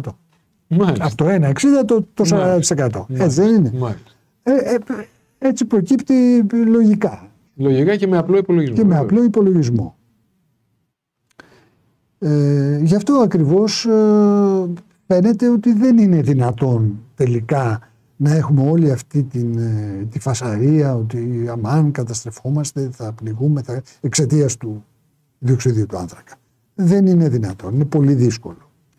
Αλλά και πάλι σου λέω, ο σκοπός αυτής της εργασίας δεν ήταν να αποδείξω ότι δεν υφίσταται κλιματική αλλαγή ανθρωπογενής. Έτσι. Μπορεί και να υφίσταται. Λέω εγώ, δέχομαι ότι υφίσταται. Δέχομαι ότι υπάρχει μια αύξηση της θερμοκρασίας από την προβιομηχανική εποχή κατά 1 έως 1,5 βαθμό Κελσίου. Τι συνέπειες έχει αυτό, Όθωνα? Πιάνω τις συνέπειες. Να δούμε τις συνέπειες. Αν έχει του 1,5 αυτού βαθμού σε 200 χρόνια. Έτσι. Αλλά πριν πάμε σε αυτό, πρέπει να κάνω μια διευκρίνηση. Πάλι εδώ συγκρίνουμε σημερινά δεδομένα που έχουμε και έχουμε τον τρόπο να τα μετράμε με όργανα εξεζητημένα υψηλής τεχνολογίας. Στη προβιομηχανική εποχή πώς ξέραμε ποιες ήταν οι μέσες θερμοκρασίες στον πλανήτη? Και να θεωρήσουμε ότι ανέβηκαν. Μάλιστα. Και να θεωρήσουμε ότι ανέβηκαν. Να θυμίσω εδώ στους φίλους ότι το πρώτο θερμόμετρο ανακαλύφθηκε το 1714 από το Φαρενάιτ. Το 1760 είναι το ορόσημο της έναρξης της βιομηχανικής περίοδου. Έτσι με την ανακάλυψη της ατμομηχανής κτλ. Τότε, αν θα κυκλοφορούσαν μέχρι τότε από το 14 μέχρι το 60 καμιά 10, 20, 50, 100 θερμόμετρα σε όλο τον κόσμο και κυρίως στις υποτίθεται πολιτισμένες χώρες, στο Λονδίνο, στο Παρίσι, σε κάποια πανεπιστήμια, πώς μετρήσανε παγκοσμίως θερμοκρασίες? Θα μου πεις, έχουμε πρόξει δεδομένα από παρατηρήσεις, από κάτι μετρήσεις με ραδιοϊσότοπα και πολύ ωραία, αλλά δεν μπορεί να έχουν αυτά τα στοιχεία την ακρίβεια των σημερινών παρατηρήσεων, των σημερινών δεδομένων. Και επειδή η διαφορά τελικά είναι μικρή στην κλίμακα, έτσι, 1,5 βαθμός λένε από τότε. Άρα μπορεί να πέφτουν έξω. Δεν είναι να πεις ότι έχουμε 10 βαθμούς διαφορά, οπότε εντάξει, θα ήταν εμφανής και 10 να μην ήταν, θα ήταν 8, θα ήταν 11, ξέρω εγώ. Τώρα είναι πολύ μικρή διαφορά. Οπότε... Άρα πολύ μικρές συνέπειες, κατανοητό. Πάρα πολύ μικρές συνέπειες, δεν γίνεται αυτό το πράγμα. Όσον αφορά τώρα τις συνέπειες, γιατί μπορεί να υπάρχει, για διάφορους λόγους, να υπάρχει αυτή η υπερθέρμανση. Να δούμε τις συνέπειες. Και η βασική συνέπεια που μας τρομοκρατούν είναι αυτή η περίφημη άνοδος της στάθμης των θαλασσών. Που μας λέγανε ότι μέχρι το 2020 θα ανέβαινε 6 μέτρα, ήταν το γνωστό ο Αλ Γκόρ με το γνωστό έτσι ντοκιμαντέρ που είχε φτιάξει, που είχε σπάσει τα μία, τέλος πάντων, και πάνω σε αυτό στηρίχθηκε ολόκληρη αυτή η τεράστια ιστορία της κλιματικής. Και πόσο ανέβηκε η θερμοκρασία, Όθων, αυτά τα χρόνια που ο Αλ Γκόρ έλεγε ότι θα ανέβει, όχι θερμοκρασία, συγγνώμη, η στάθμη της θάλασσας σε αυτά τα 30 χρόνια? 0. Ναι, τίποτα. Πού είναι τα 7 μέτρα, πού είναι τα 6, πού είναι τα 3, πού είναι τα 2, το 1 μέτρο. Το 1 μέτρο. Πουθενά. Δεν υπάρχει. Γι' αυτό. Το παραμύθι συνεχίζεται. Το παραμύθι όμως συνεχίζεται, διότι ακριβώς έχουν φτιάξει ένα πληθυσμό με πολλές γνώσεις, πολλές πληροφορίες, να βομβαρδίζεται με πάρα πολλές πληροφορίες, πολλές φορές και αντικρουόμενες, και να χάνει την κριτική του σκέψη. Πάμε λοιπόν να την τρέξουμε, όχι τίποτα άλλο. Να την τρέξουμε λιγάκι. Για να δούμε λιγάκι εδώ τα κρίσιμα ζητήματα. Λοιπόν, τα κρίσιμα ζητήματα. Έχουμε κάποια δεδομένα. Να δούμε ακριβώς τα δεδομένα. Πώς μπορεί να συμβεί αυτή η άνοδος της στάθμης της επιφάνειας της θάλασσας. Με δύο τρόπους. Είτε μέσω θερμοκρασιακής διαστολής, αυξάνεται η θερμοκρασία του νερού των θαλασσών, αυξάνεται ο όγκος του νερού, είτε μέσα από την τήξη, διαμέσου της τήξης των πάγων στους πόλους. Μάλιστα. Μου επιτρέπεις πάλι μια διακοπή, 1000 συγγνώμη. Παρακαλώ. Να βάζω και τους φίλους μας εδώ. Παρακαλώ, βεβαίως. Λέει ο φίλος μας ο Ιωάννης εδώ, ενώ τα βασικά δεδομένα είναι σωστά, όχι τα δικά σου, υποθέτω, υπάρχει ένα θεμελιώδες λάθος στα δεδομένα. Οι υδρατμοί συνεισφέρουν τα 2/3 περίπου του φαινομένου του θερμοκηπίου. Από πού προκύπτει αυτό? Το υπόλοιπο 1/3 σε όλα τα υπόλοιπα αέρια, λέει ο φίλος μας. Αυτό φοβάμαι δεν ισχύει και το αποδείξαμε προηγμένως. Εάν έχει διαφορετικά στοιχεία για τις συγκεντρώσεις των άλλων αερίων και για την ικανότητά τους να απορροφούν υπέρυθρη ακτινοβολία, να μας τα δείξει. Εγώ έτσι όπως το καταλαβαίνω, Όθων, ο φίλος μας λέει αυτό που λες και εσύ. Λέει ότι οι υδρατμοί συνεισφέρουν το περισσότερο από όλα τα υπόλοιπα. Λέει τα 2/3. Δεν είναι 2/3. Εγώ ισχυρίζομαι το 98%. Και μόνο το 2%. Δηλαδή, όχι το 75%, το 73%. Το 66%. Αλλά μάλιστα. Γιατί δεν προκύπτει από τα στοιχεία. Μάλιστα. Αν υπάρχουν στοιχεία, αυτό ζητάω. Αλλά δεν τα βρίσκω πουθενά. Αν υπάρχουν στοιχεία διαφορετικά, δεν το δεχτώ. Γιατί όχι, κάπου κάνω λάθος εγώ στους υπολογισμούς και είναι έτσι. Συγγνώμη για τη διακοπή, Όθων. Όχι, παρακαλώ. Ίσα-ίσα χρειάζεται για να υπάρχει. Για να μπαίνουν και για ένας διάλογος. Απλώς εγώ αυτό που γνωρίζω, αυτό που μπορώ να μελετήσω από τα πραγματικά στοιχεία, τα δεδομένα, είναι αυτό. Ότι το 98% του φαινομένου οφείλεται στους υδρατμούς. Και μόλις το 2% στα άλλα αέρια. Και το πέραν από τις συγκεντρώσεις έχω και τα ποιοτικά στοιχεία. Την απορροφητικότητα δηλαδή της υπέρυθρης ακτινοβολίας που συνηγορούν σε αυτό το συμπέρασμα. Αν υπάρχουν άλλα στοιχεία να κατατεθούν και εγώ θα τα δεχθώ, δεν έχω κανένα λόγο να τα απορρίψω. Δυστυχώς, και το επαναλαμβάνω αυτό που είπα και στην αρχή, όλη η συζήτηση γίνεται χωρίς στοιχεία. Εν κενό, μάλιστα. Σωστά. Με ωραία γραφήματα, με ωραίες παρόλες, έτσι. Τέλος πάντων. Ένας φίλος έλεγε προηγουμένως δεν υπάρχουν έρευνες, υπάρχουν μόνο ωραία γραφήματα. Και είχε δίκιο νομίζω. Είναι βέβαια. Λοιπόν, οφείλεται λοιπόν θα οφείλεται η άνοδος στάθμης των θαλασσών σε δύο λόγους. Πρώτον, στην θερμοκρασιακή διαστολή του νερού, ένεκα αύξηση θερμοκρασίας του νερού, όχι της ατμόσφαιρας. Και υπάρχει μια διαφορά εδώ. Σαφέστατα. Θα το θέτεις παρακάτω στο άρθρο σου, βεβαίως. Και ο δεύτερος λόγος που θα μπορούσε να προκαλέσει μια τέτοια άνοδο της στάθμης είναι η τήξη των πάγων στους πόλους. Και μάλιστα στους χερσαίους πάγους. Της ξηράς. Ναι. Οι πάγοι που είναι συσσωρευμένοι στην ξηρά. Γιατί οι πάγοι που βρίσκονται μέσα στη θάλασσα. Λες πολύ σωστά, είναι ήδη μέσα στη θάλασσα. Είναι ήδη μέσα στη θάλασσα και καταλαμβάνουν μεγαλύτερο. Έτσι. Μεγαλύτερο μάλιστα όγκο, διότι ο πάγος καταλαμβάνει 11% παραπάνω όγκο από το νερό. Οπότε αν λιώσουν. Αντιθέτως, θα υποχωρήσουν. Θα υποχωρήσει. Δεν θα έχουμε άνοδο. Τα δεδομένα λοιπόν που έχουμε παρακάτω είναι για να υπολογίσουμε τελικά. Εγώ κάποια στιγμή μου ήρθε η φαϊνή ιδέα για να έχω ένα βασικό, κάτι τι να πατάω επάνω σταθερά. Ναι. Λέω όλα αυτά που μας συμβαίνουν γύρω μας προϋποθέτουν θα πάνε ενέργειες. Ακόμη και το χέρι που το κάνω έτσι καταναλώνει ενέργεια. Κάποια πίκο βατ, αλλά καταναλώνει ενέργεια. Οτιδήποτε κινείται, αναπνέει πάνω σε αυτόν τον κόσμο, τον πλανήτη, δαπανά ενέργεια. Αλλιώς δεν γίνεται. Για να συμπυκνωθούν οι υδρατμοί στην ατμόσφαιρα και να γίνει ένα νέφος που θα αρχίσει να βρέχει, καταναλύσκει ενέργεια. τα πάντα όλα. Άρα λοιπόν, για να μπορέσει να υπάρξει αυτή το λιώσιμο των πάγων ή η θερμοκρασιακή διαστολή του νερού και να έχουμε το φαινόμενο της ανύψωσης της στάθμης, θα πρέπει να καταναλωθεί ενέργεια. Άνω τελεία.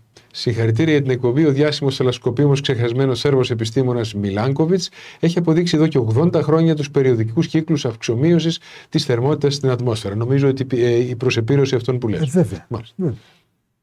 Εν πάση περιπτώσει, και κάπου και μέσα στο άρθρο αναφέρομαι και σε παλιότερα άρθρα έχω αναφερθεί στους κύκλους Μιλάνκοβιτς κτλ. Αλλά εν πάση περιπτώσει, εγώ το πιάσα από εντελώς διαφορετική σκοπιά το θέμα της κλιματικής αλλαγής και των επιπτώσεων της κλιματικής αλλαγής όσον αφορά την άνοδο της στάθμης της θάλασσας, που είναι το κυρίαρχο αφήγημα και το πιο τρομοκρατικό τέλος πάντων από όλα. Τα δεδομένα λοιπόν είναι ότι έχουμε ο πλανήτης, η επιφάνεια του πλανήτη είναι 510 εκατομμύρια τετραγωνικά χιλιόμετρα και το 71% της επιφάνειας καλύπτεται από νερό, δηλαδή τα 361 τετραγωνικά χιλιόμετρα. Προσπαθώ να παρακολουθώ ταυτόχρονα και το άρθρο, γι' αυτό Λοιπόν, υπολογίζεται ότι το συνολικός όγκος, και θα πω μετά γιατί μας χρειάζονται αυτά τα στοιχεία για τους υπολογισμούς μας, ο συνολικός όγκος του νερού των θαλασσών φτάνει το 1.335 εκατομμύρια κυβικά χιλιόμετρα. Κυβικό χιλιόμετρο τι είναι? Είναι ένας κύβος, να φανταστούμε. Όλες του βλευρές είναι 1.000 μέτρα. Ναι, ακριβώς. Μήκος, πλάτος, ύψος είναι 1.000 μέτρα. Και μέσα σε αυτό υπάρχει ένας όγκος των περίπου 1 δισεκατομμύριο κυβικά μέτρα. 1 δισεκατομμύριο κυβικά μέτρα ή 1 τρισεκατομμύριο λίτρα.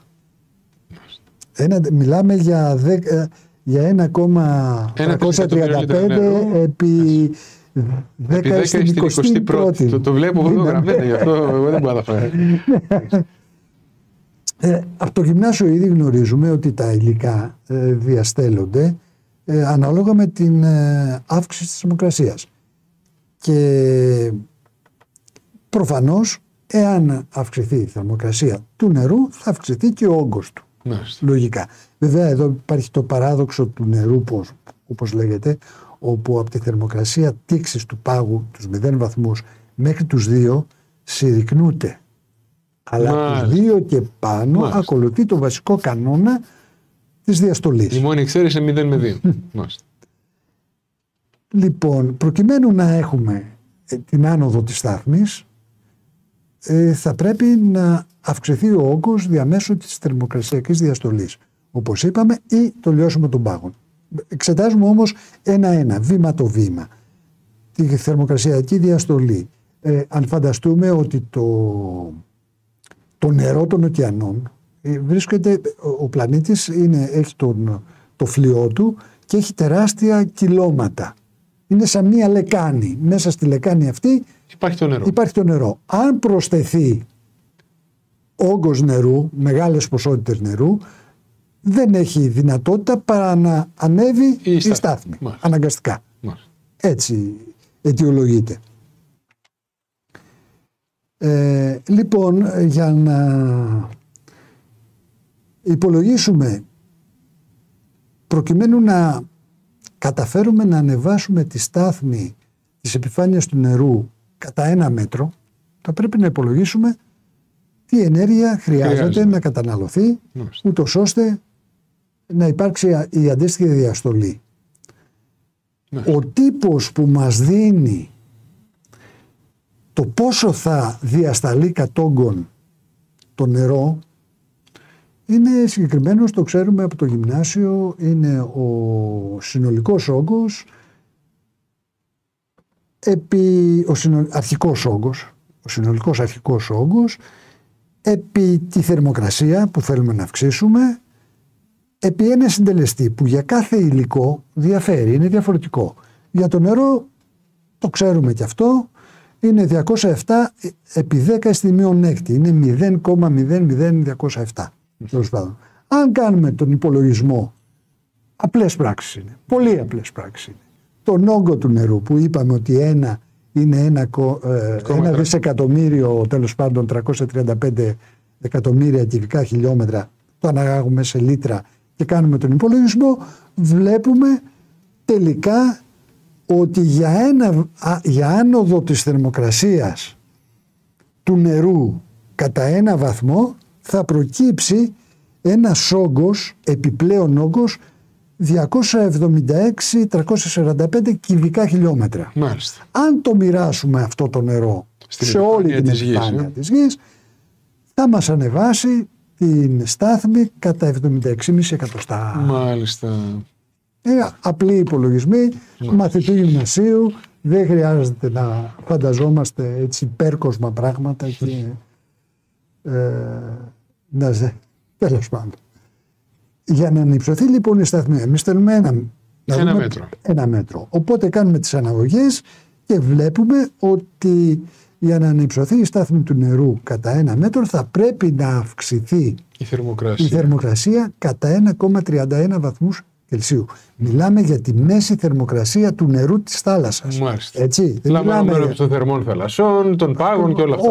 Όλο μαζί, μέση θερμοκρασία κατά 1,31 βαθμούς για να έχουμε πια έναν επιπλέον όγκο νερού 361.132 κυβικά χιλιόμετρα που αν το μοιράσουμε σε όλη την επιφάνεια της θάλασσας θα μας δώσει 1 μέτρο αύξηση.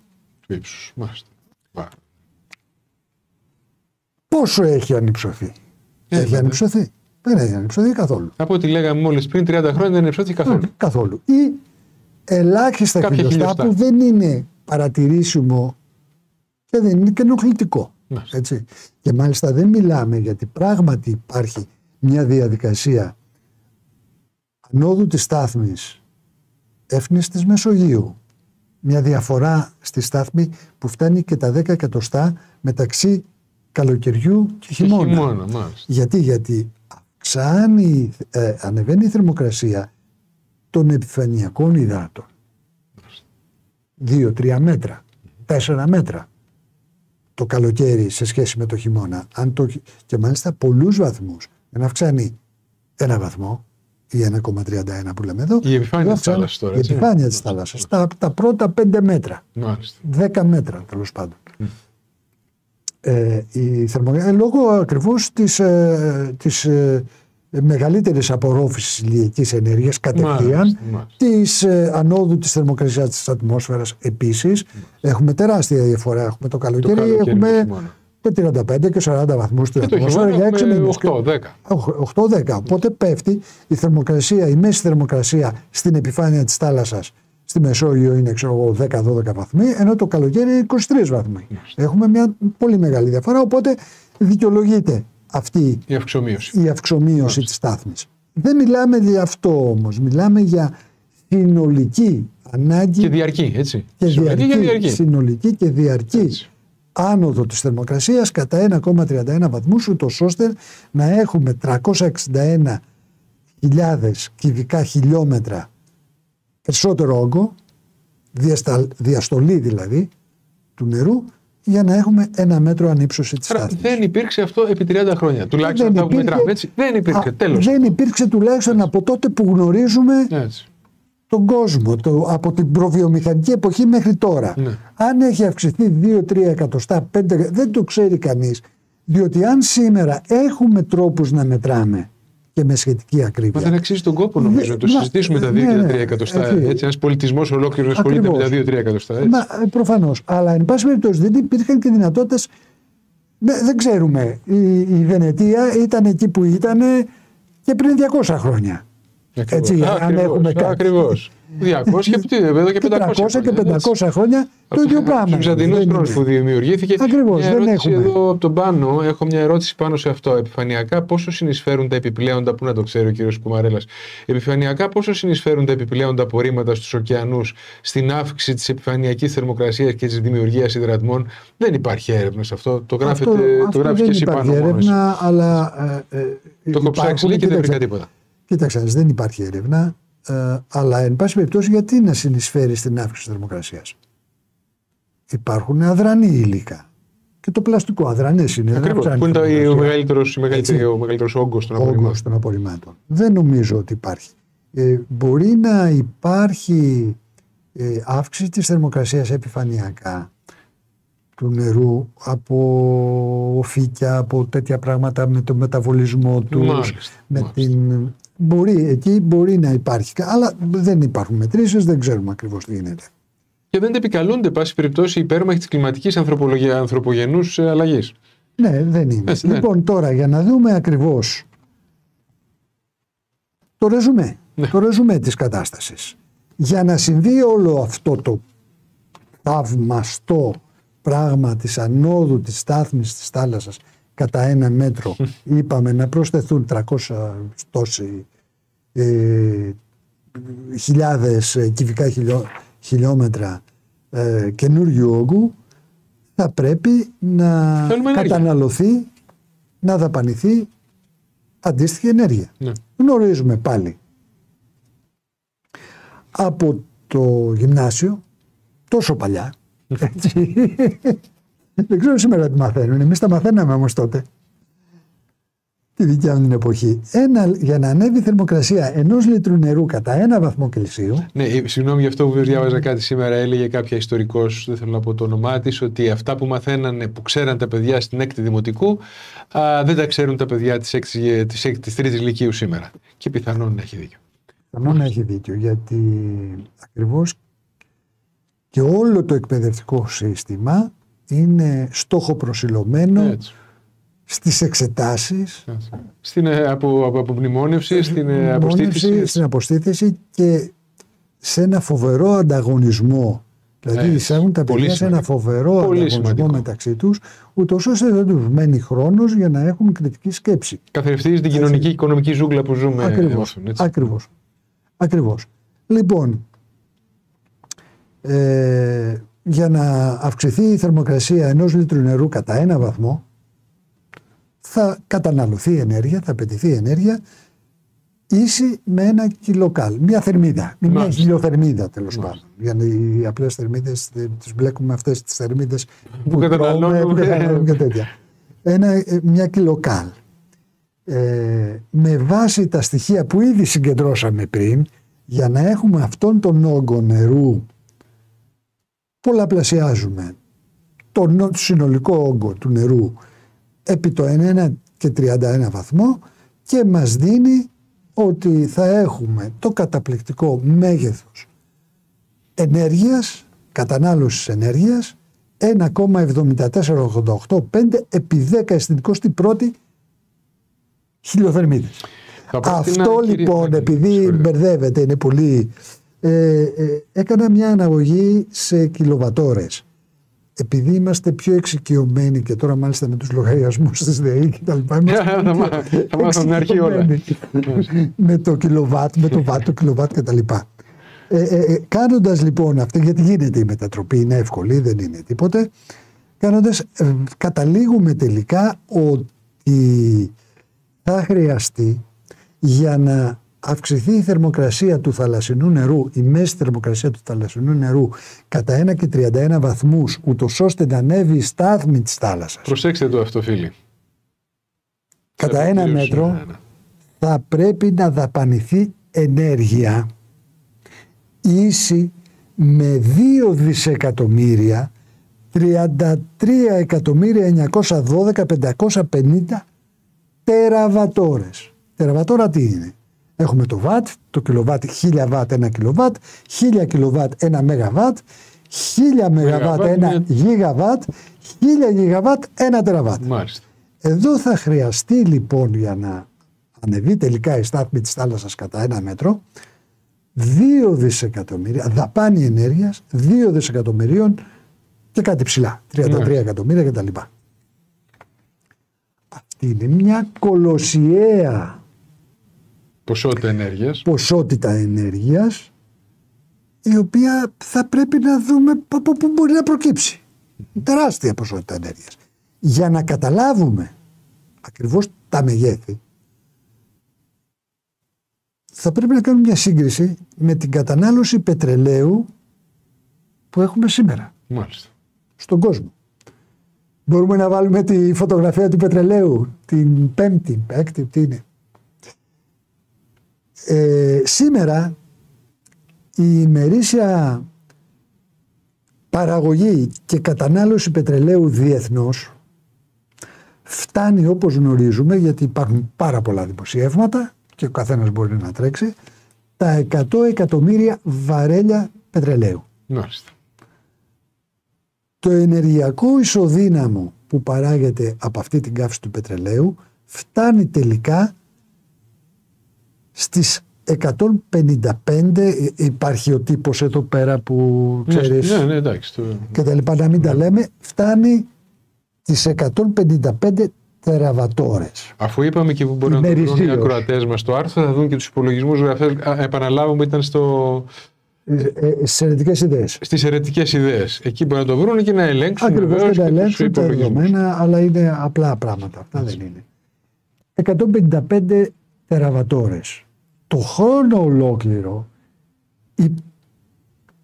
η παραγωγή ενέργειας από το πετρέλαιο συνολικά, και όταν λέω παραγωγή ενέργειας δεν εννοώ μόνο τον ηλεκτρισμό, εννοώ την κίνηση, τα πάντα, όλες τις μορφές ενέργειας που προκύπτει από την κατανάλωση πετρελαίου, αποκλειστικός πετρελαίου, φτάνει τις 56.000 κάτι τεραβατόρες. Να κάνουμε τη διαίρεση, Ιώθωνα. Αν κάνουμε τη διαίρεση των 2 δισεκατομμυρίων 33 εκατομμυρίων τεραβατορών που θα χρειαστούν να απορροφηθούν από τους ωκεανούς για να αυξηθεί η μέση θερμοκρασία κατά 1,31 βαθμούς και να ανέβει η στάθμη του νερού κατά 1 μέτρο, με την ετήσια παραγωγή ενέργειας από το πετρέλαιο, αν κάνουμε την απλή διαίρεση, βρίσκουμε ότι θα χρειαστούν ούτε λίγο ούτε πολύ, κρατηθείτε, 35.874,29 χρόνια, παρακαλώ. Κάντε την πράξη, είναι 2.033.912.550 δια του 56.696. Είναι λίγο μεγάλο το διάστημα, έτσι. Και δεν ξέρω αν θα υπάρχει και πετρέλαιο τότε. 36.000 χρόνια. Έτσι. Και αυτό πολύ μάλιστα. Στην παλαιολιθική περίοδο μιλάμε και πολύ πιο πριν. Μιλάμε ότι 36.000 χρόνια θα χρειαστεί και μάλιστα στη θεωρητική αυτή περίπτωση το σύνολο της ενέργειας, χωρίς την παραμικρή απώλεια να απορροφάται. Δηλαδή να βάλουμε τίποτε τεράστιες θερμάστρες στο βυθό των ωκεανών και να ρίχνουμε όλο το πετρέλαιο εκεί να το θερμαίνουμε, θα χρειαστούν 36.000 χρόνια. Άρα από εκεί δεν βγαίνει. Πάμε λοιπόν να δούμε μήπως είναι άλλη πηγή, μήπως είναι ο ήλιος. Ναι. Γιατί το κρίσιμο ερώτημα παραμένει και μάλιστα ενισχύεται. Έτσι. Μα πού θα βρεθεί αυτή η ποσότητα ενέργειας? Από πού?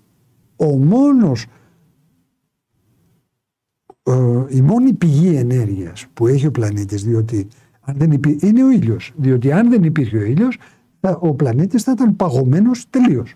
Δεν θα υπήρχε, θα ήταν όχι παγωμένος, θα ήταν νεκρός. Ένας νεκρός πλανήτης, χωρίς την παραμικρή ζωή και κίνηση και τα τίποτε. Σωστά. Η μόνη πηγή ενέργειας που τροφοδοτεί τον πλανήτη ούτως ώστε να υπάρχει όλη αυτή η κίνηση και η ζωή τελικά είναι ο ήλιος.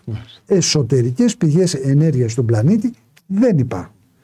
Μπορεί να υπάρχει στα έγκατά του που εκδηλώνεται κατά καιρούς με τα ηφαίστεια. Αλλά αυτό είναι άλλο πράγμα. Δεν τον κρατάει ζωντανό αυτή η ενέργεια. Έτσι. Άλλη μορφή ενέργειας και άλλη πηγή ενέργειας δεν υπάρχει. Άρα ο ήλιος. Ο ήλιος και να δούμε τον ήλιο. Δηλαδή μπορεί να μας δώσει ο ήλιος αυτές τις τεράστιες ποσότητες ενέργειας και σε τι χρόνους μπορεί να συμβεί αυτό. Έτσι είναι ζήτημα. Ο ήλιος ναι, θα μπορούσε να μας δώσει. Αλλά το κρίσιμο εδώ Καταρχάς δεν είναι ανθρωπογενής, έτσι. Πρώτον, όχι, μπορεί να είναι ανθρωπογενής. Με ποια λογική? Με τη λογική του θερμοκηπίου. Μάλιστα. Έτσι, με την άνοδο, με την εντατικοποίηση του θερμοκηπικού φαινομένου συγκρατείται πολύ περισσότερη ενέργεια ηλιακή, με συνέπεια να ανεβαίνει η θερμοκρασία. Θα τη χρειάζεται όλοι όμως, έτσι. Δεν ξέρω πώς θα χρειαστεί. Εγώ πήρα να ελέγξω εάν αυτή με κάποιο...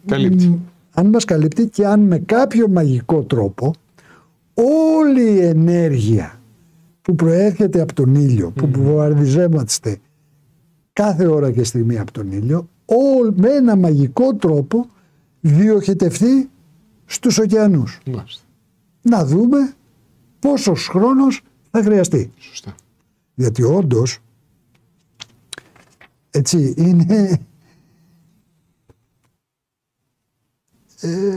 είναι τρομακτικές ποσότητες που λαμβάνουμε από τον ήλιο, και το αναφέρω μέσα και στο άρθρο ότι αλλά ας πούμε πρώτα πως ότι ουσιαστικά λαμβάνουμε περίπου στα 240.000 τεραβατόρες κάθε ώρα στον πλανήτη ηλιακή ενέργεια. Μάλιστα. 240.000 ώρες. 243.653 τεραβατόρες. Αν όλη αυτή η ενέργεια διοχετευτεί με κάποιο τρόπο μέσα στους ωκεανούς, προκειμένου να αυξηθεί η θερμοκρασία κατά 1,31 βαθμούς, θα χρειαστεί ούτε λίγο ούτε πολύ 8.348 ώρες, παρακαλώ, ή 348 μέρες. Ένα ολόκληρος χρόνος. Ναι. Σε αυτή την απολύτως θεωρητική περίπτωση, έτσι, δεν υπάρχει τέτοια περίπτωση, χωρίς καμία απώλεια, χωρίς τίποτε, να βρεθεί ένας μαγικός τρόπος να κατευθύνουμε όλη αυτή την ηλιακή ενέργεια στο βυθό των ωκεάνων. Αν ποτέ, όψεποτε συνέβαινε αυτό το πράγμα, θα χρειαζόταν ο ήλιος ο ίδιος με την τεράστια ποσότητα. Και τεράστια ποσότητα, να δώσουμε ένα στοιχείο εδώ πέρα που το είχα ότι αν διαιρέσουμε τις 56.696 τεραβατόρες που είναι η συνολική παραγωγή ενέργειας από το πετρέλαιο με τις 243 ετησίως, έτσι, με τις 243.653 τεραβατόρες ενέργειας που μας δίνει ο ήλιος κάθε ώρα, συνολικά χωρίς απώλειες,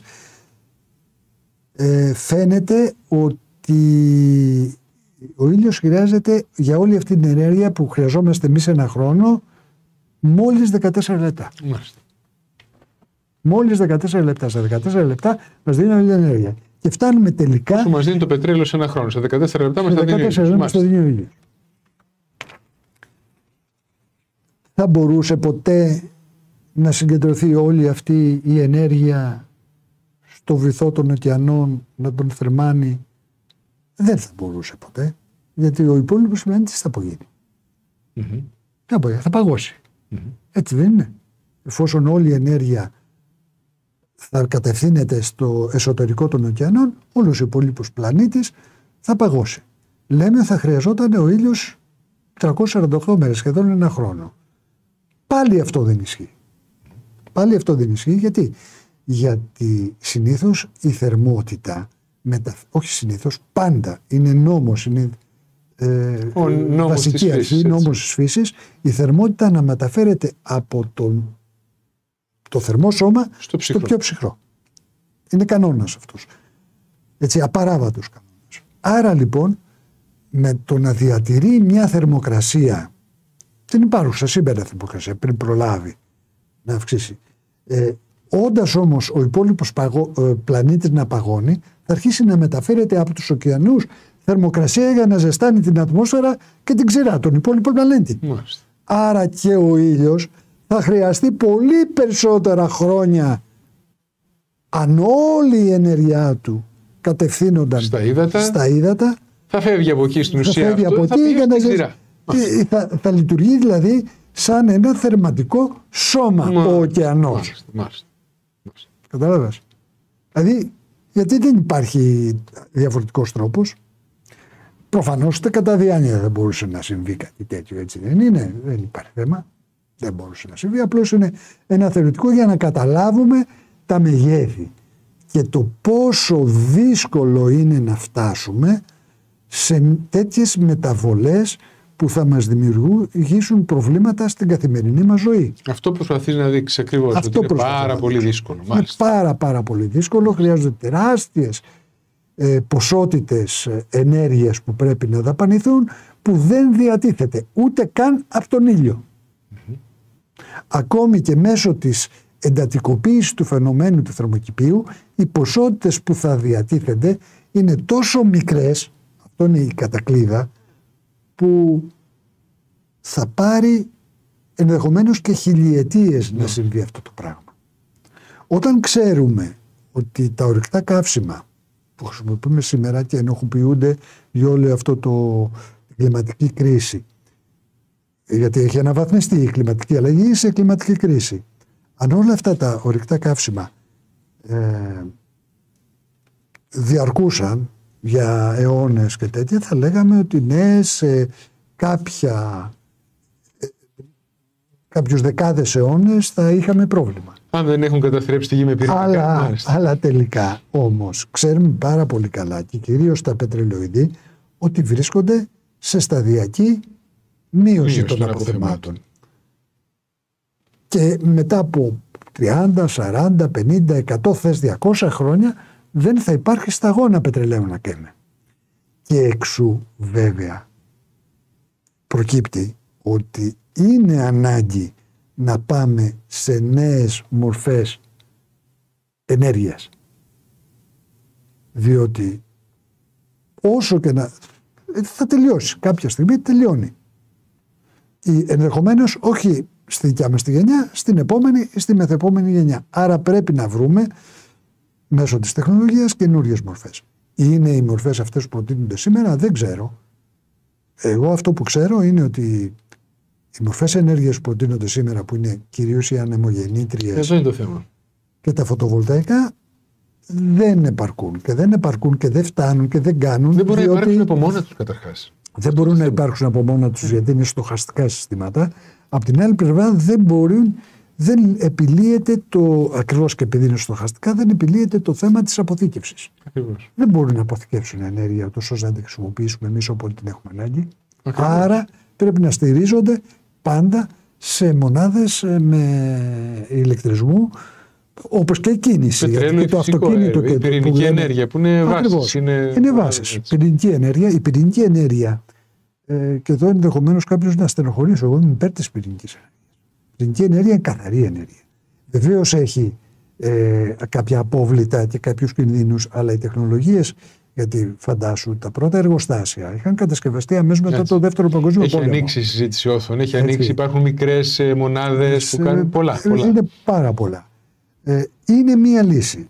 Μία λύση θα ήταν επίσης αυτό το πράσινο υδρογόνο που λέμε, αλλά προς το παρόν η τεχνολογία του είναι πολύ πίσω.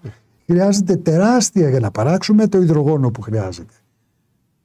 Χρειάζεται τεράστια έρευνα στο να γίνουν τεχνολογίες φτηνές και να μην καταναλώνουμε πετρέλαιο ή οτιδήποτε άλλο για να παράξουμε το υδρογόνο. Μία ερώτηση από φίλους μας εδώ για να προχωρήσουμε, να πάμε προς την έξοδο της εκπομπής. Η παγοκάλυψη στον αρκτικό κύκλο είχε αυξηθεί πέρυσι σε σχέση με το 2020. Αυτό πώς μπορεί να εξηγηθεί? Με αυτά που λέμε.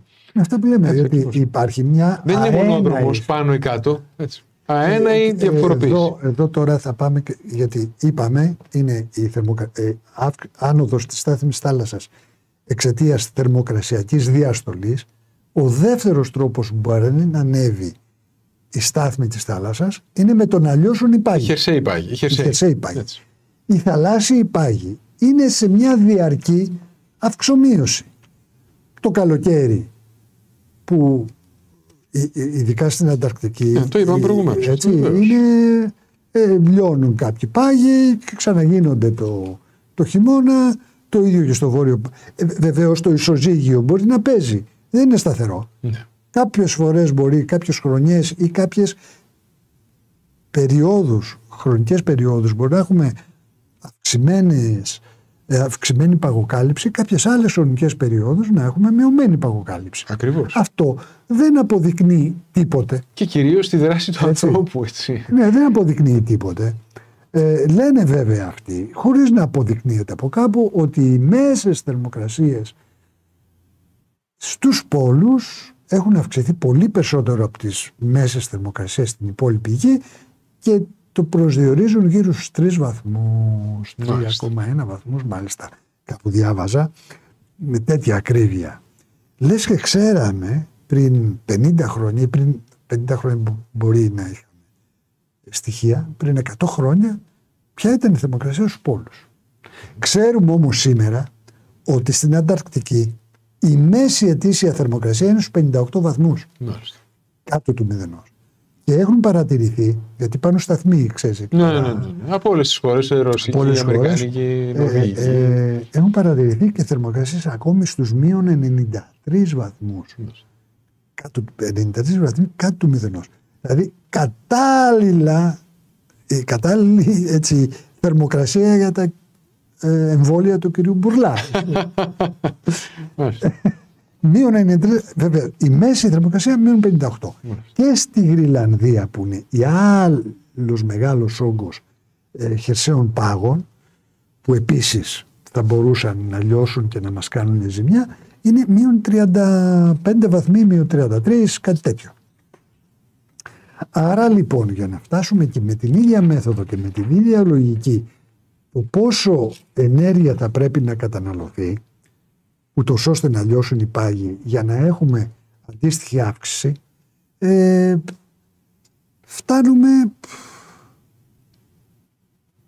σε κάποια σημεία έτσι πάρα πολύ παράλογα. Θα χρειαστούν εκατονταετίες, χιλιετίες και να μην επεκταθούμε όμως, γιατί νομίζω το έχουμε τραβήξει πολύ, έτσι. Ναι. Ή έχουμε χρόνο. Το μόνο μου μέλημα ή έχουμε χρόνο. Κουράζουμε τους ακροατές μας, μόνο αυτό. Μόνο αυτό. Ναι, οπότε προχωρούμε όσο μπορούμε πιο γρήγορα, χωρίς να χάνουμε, να χάνουμε από την ουσία. Εν πάση περιπτώσει, ξαναγυρνάμε πάλι στο φαινόμενο του θερμοκηπίου. Και εάν θεωρήσουμε ότι η αύξηση του διοξιδίου του άνθρακα στην ατμόσφαιρα είναι όντως αυτή που λέμε, επειδή ξέρουμε και είπαμε στην αρχή ότι αυτή η αύξηση, όπως υπολογίζεται από την προβιομηχανική εποχή σήμερα, δεν είναι τίποτε παραπάνω από το 0,78% του συνόλου των αερίων προκαλούν, συμπεριλαμβανομένων των υδατμών βέβαια, που προκαλούν το φαινόμενο θερμοκηπίου. Εάν υπολογίσουμε ότι χωρίς το φαινόμενο θα είχαμε, όπως είπαμε στην αρχή, 18 βαθμούς κάτω από το 0, ενώ τώρα έχουμε με το φαινόμενο 15,5 βαθμούς περίπου πάνω από το 0, δηλαδή μια διαφορά θερμοκρασιακή της τάξης των 33,5 βαθμών, τότε σε τους 33,5 βαθμούς θερμοκρασία, ανόδου της θερμοκρασίας με το φαινόμενο του θερμοκηπίου, η συμμετοχή των άλλων αερίων εκτός των υδατμών δεν ξεπερνά τους 0,67 βαθμούς. Μόνο. Μάλιστα. Μόλις 0,67 βαθμούς στους 33,5 βαθμούς. Ούτε ένα βαθμό. Μάλιστα. Ούτε ένα βαθμό. Μάλιστα. Αν δεχτούμε λοιπόν ότι αυξήθηκε η θερμοκρασία από την προβιομηχανική εποχή κατά 1,5 βαθμό, τότε η συνεισφορά σε αυτή την αύξηση εξαιτίας της αύξησης των συγκεντρώσεων του διοξιδίου δεν μπορεί να είναι μεγαλύτερη από 1,5, γιατί 1,5 βαθμό λέμε ότι έχει αυξηθεί, 1,5 επί 0,78 που είναι το 40% από τα 280 στα 310 μέρη στο εκατομμύριο που αυξήθηκε υποτίθεται η συγκέντρωση του διοξιδίου του άνθρακα. Καλά κάνεις και τα λες, για κάθε φορά τα επαναλαμβάνεις, καλά κάνεις. Τα επαναλαμβάνω γιατί πρέπει... Ναι. Το 1,5 επί 0,78% τι μας δίνει? Στον 1,5 βαθμό η συνεισφορά του διοξιδίου του άνθρακα είναι 0,0117 βαθμούς Κελσίου. 0,012. Ασύλληπτο. 0,0. Σοβαρολογούμε τελικά. Ακόμη και δεκαπλάσια, να κάνω λάθος, και να είναι δεκαπλάσια η συνεισφορά του διοξιδίου του άνθρακα, αυτή δεν θα ξεπερνούσε ποτέ τους 0,18 βαθμούς στην ατμόσφαιρα. Έτσι. Η συνεισφορά του διοξιδίου του άνθρακα, 0,18 βαθμούς στον 1,5 βαθμό. Έτσι. Άρα λοιπόν δεν οφείλεται, αυτό αποδεικνύεται ότι αυτή η άνοδος, εάν υπάρχει αυτή η άνοδος, κατά 1,5 βαθμό όπως μας λένε, δεν οφείλεται καθόλου παρά μόνο ένα μικρό της μέρος στο διοξείδιο του άνθρακα. Εάν λοιπόν παρατηρούμε πραγματική αύξηση 1,5 βαθμό,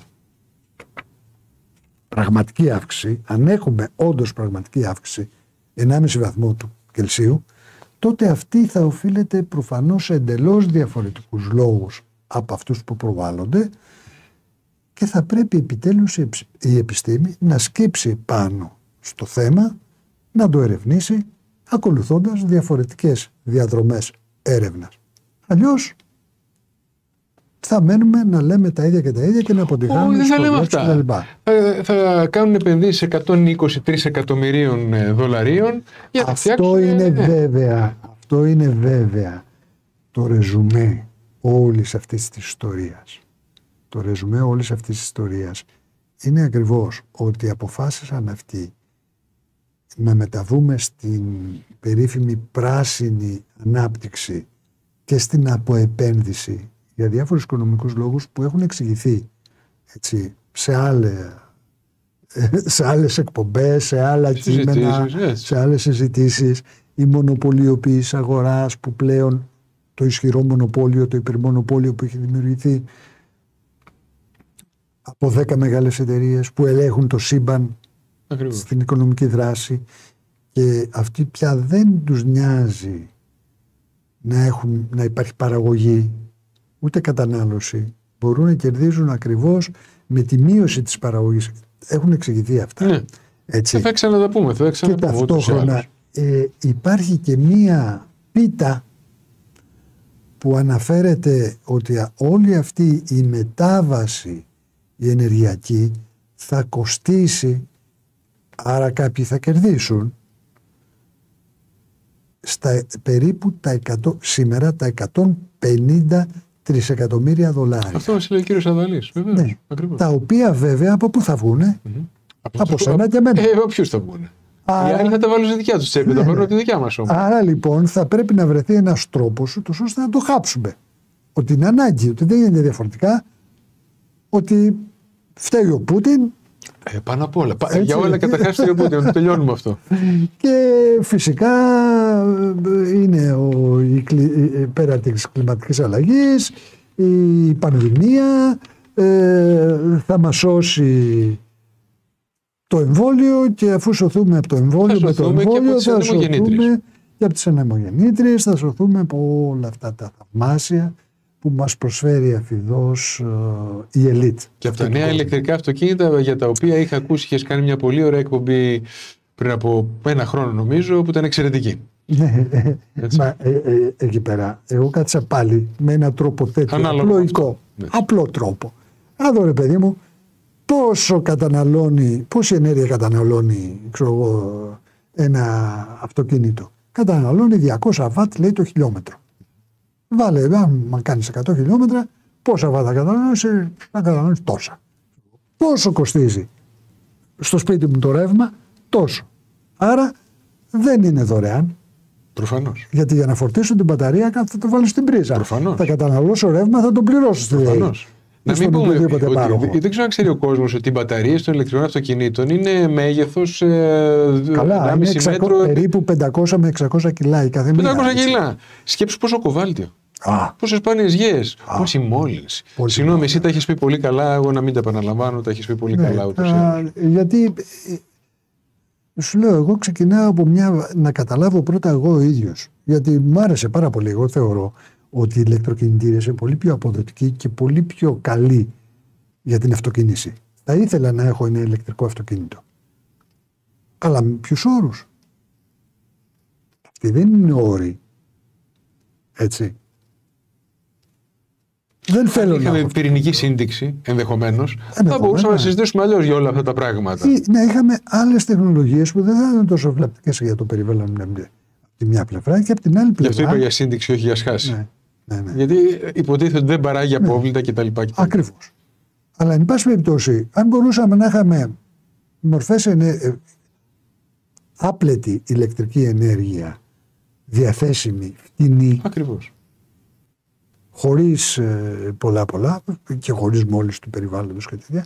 Βεβαίως, ο μόνος τρόπος για να έχουμε φτηνή ηλεκτρική ενέργεια είναι και με πετρέλαιο. Τι να κάνουμε. Φυσικό αέριο, λιγνίτη. Δεν υπάρχει άλλος τρόπος. Προς το παρόν. Όταν θα υπάρξει, βεβαίως. Σε 30, σε 50 χρόνια θα υπάρξει, βεβαίως, γιατί όχι. Εγώ θα προτιμούσα ηλεκτρικό αυτοκίνητο, να έχω ηλεκτρικό αυτοκίνητο. Αλλά με κάποιους όρους που πραγματικά να είχα όφελος. Όχι να ξεκινήσω από την Αθήνα και να φτάσω στην Κόρινθο και να πρέπει να παρκάρω κανένα 2 ώρες για να φορτίσω και μετά. Δηλαδή για να κάνω ταξίδι από Αθήνα Θεσσαλονίκη να το κάνω στο 12 ώρες. Και στους υπολογισμούς έλεγες δεν το αποσβέσεις ποτέ. Αν θυμάμαι καλά. Δεν αποσβαίνεται ποτέ. Δεν αποσβαίνεται ποτέ γιατί πρώτα είναι πολύ ακριβό. Τότε είχα κάνει αυτό τον υπολογισμό ότι όταν θα φτάσεις τελικά να αποσβαίνεις το ποσό που κατέβαλες να το αγοράσεις, θα έχει χαλάσει η μπαταρία και θα χρειαστεί αλλαγή μπαταρία. Πού είναι το μισό αυτοκίνητο. Οπότε το χάνεις και πληρώνεις και από την τσέπη σου. Τώρα μάλιστα με την τεράστια αύξηση της τιμής του ρεύματος είναι τελείως ασύμφωνο. Έτσι, μπαίνουν άλλα δεδομένα. Έτσι. Τελείως. Και αυτοί τα διαφημίζουν ακόμη. Ίσως ένας πολιτισμός που θα πρέπει να σκεφτεί όχι την αέναη ανάπτυξη. Δεν μπορείς να συνεχίσεις. Εν πάση περιπτώσει, είναι θέμα άλλης αλλαγής. Θα έλεγα, Όθων, αν συμφωνείς, να κάνεις εσύ την αποφώνηση και την έξοδο από αυτή τη συζήτηση.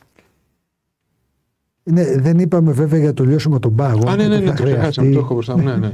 Και τι θα χρειαστεί. Εκεί λοιπόν. Ας το πούμε αυτό. Ας πούμε έτσι πολύ σύντομα όμως για τους πάγους.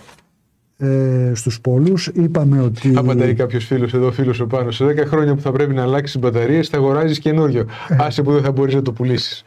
Βέβαια, δεν θα μπορείς να το πουλήσεις γιατί όλος θα το αγοράσει χωρίς μπαταρία. Δεν το κάνει. Ακριβώς.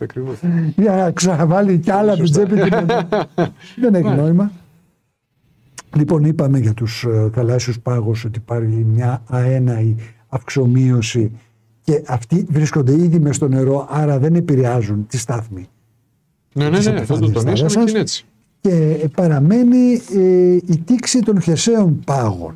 Εδώ να πούμε πράγματι, αν μπορούσε να συμβεί αυτή η τήξη των χερσαίων πάγων, συνολικά συνέβαινε κάτι, μια τεράστια έκρηξη, ξέρω εγώ, και λιώναν οι πάγοι, θα ανέβαινε η στάθμη της θάλασσας κατά 84 μέτρα παρακαλώ. Κατά 84 μέτρα. Είναι τρομακτικό το ύψος αυτό. Δηλαδή θα πλημμύριζε πραγματικά όλος ο κόσμος, θα καταστρεφόταν ο κόσμος. Για να φανταστούμε τι σημαίνει 84 μέτρα ανύψωση της στάθμης της θάλασσας, η πλατεία Συντάγματος, το κάτω μέρος της, ήταν πάνω και κάτω πλατεία. Η κάτω πλατεία λοιπόν θα ήταν πλημμυρισμένη και θα κάναμε το μπάνιο μας. Στην πάνω πλατεία θα κάναμε την ηλιοθεραπεία μας. Και στο Κολονάκι, οι τύποι που περιφέρονται γύρω από την πλατεία Κολονακίου δεν θα χρειαζόταν να πηγαίνουν στην Μύκονο, θα πηγαίνουν στα πιτσόπαρα. Στην πλατεία Συντάγματος. Στα πιτσόπαρα της πλατείας Κολονακίου πιο ψηλά ακόμη. Ακριβώς. Αλλά δεν υπάρχει τέτοιο θέμα. Επίσης θα πλημμύριζαν και οι διάδρομοι προσγείωσης και απογείωσης του Ελευθερίου Βενιζέλου, γιατί είναι εκεί, γύρω στα 80 μέτρα, είναι το υψόμετρο του. Βεβαίως δεν θα γίνει αυτό ποτέ, έτσι, μην ανησυχούμε. μόνον οι πάγοι της Γραναδίας αν λιώσουν, θα είχαμε μία άνοδο της στάθμης κατά 7,5 μέτρα. Με την ίδια λογική αυτή έχω κάνει τους υπολογισμούς, να μην τα λέμε όμως. Ναι, δεν έχει νόημα. Δεν έχει νόημα. Είναι ότι θα χρειαστούν. Μπορεί να τα βρει και στο άρθρο. Θα χρειαστούν πάντως πολύ μεγάλες ποσότητες ενέργειας, όπως και για τη διαστολή, ανάλογα με τη διαστολή, και τελικά για να συμβεί αυτό από τον ήλιο και μέσω του φαινομένου θερμοκηπίου θα χρειαστούν χιλιετίες. Χιλιετίες και γι' αυτό. Μάλιστα. Άρα δεν έχει να συζητάμε κάτι. Είναι οι ποσότητες της ενέργειας, αυτό είναι το συμπέρασμα, η κατακλείδα όλης αυτής της ιστορίας της μελέτης, είναι αυτό ακριβώς, ότι το βασικό συμπέρασμα είναι οι κολοσιαίων διαστάσεων ποσότητες πρόσθετης ενέργειας που πρέπει να εισέλθουν εξωγενώς από τον ήλιο και μόνο, αλλά να μην μπορέσουν να αποβληθούν και να απορροφηθούν έτσι ώστε να συμβούν όλα αυτά τα πράγματα. Αυτό δεν φαντάζει πιθανό να συμβεί όχι μόνο στις δικές μας μέρες, αλλά ούτε και στις μέρες των επόμενων γενεών από εμάς. Χρειαστούν χιλιετίες. Γι' αυτό ο κόσμος να μην ανησυχεί. Μια χαρά είναι τα πράγματα, μια χαρά είναι ο πλανήτης μας, πολύ φιλικός. Βεβαίως υπάρχουν και ακραία φαινόμενα, υπήρχαν πάντα και μπορεί κατά περιόδους αυτά να γίνονται και πιο έντονα. Θα πρέπει να προσέχουμε, να λαμβάνουμε τα μέτρα μας, να πιέζουμε τις αρχές ούτως ώστε να κάνουν έργα υποδομής τέτοια για να μην πλημμυρίζουν οι πόλεις μας και τα λοιπά και τα λοιπά και τα λοιπά. Και βέβαια να στρέψουμε τα βέλη μας προς όλους αυτούς που προσπαθούν να μας εξαπατήσουν για να μπορέσουν να περάσουν τις πολιτικές τους αποκλειστικά και μόνο προς όφελός τους. Νομίζω ότι... Ναι.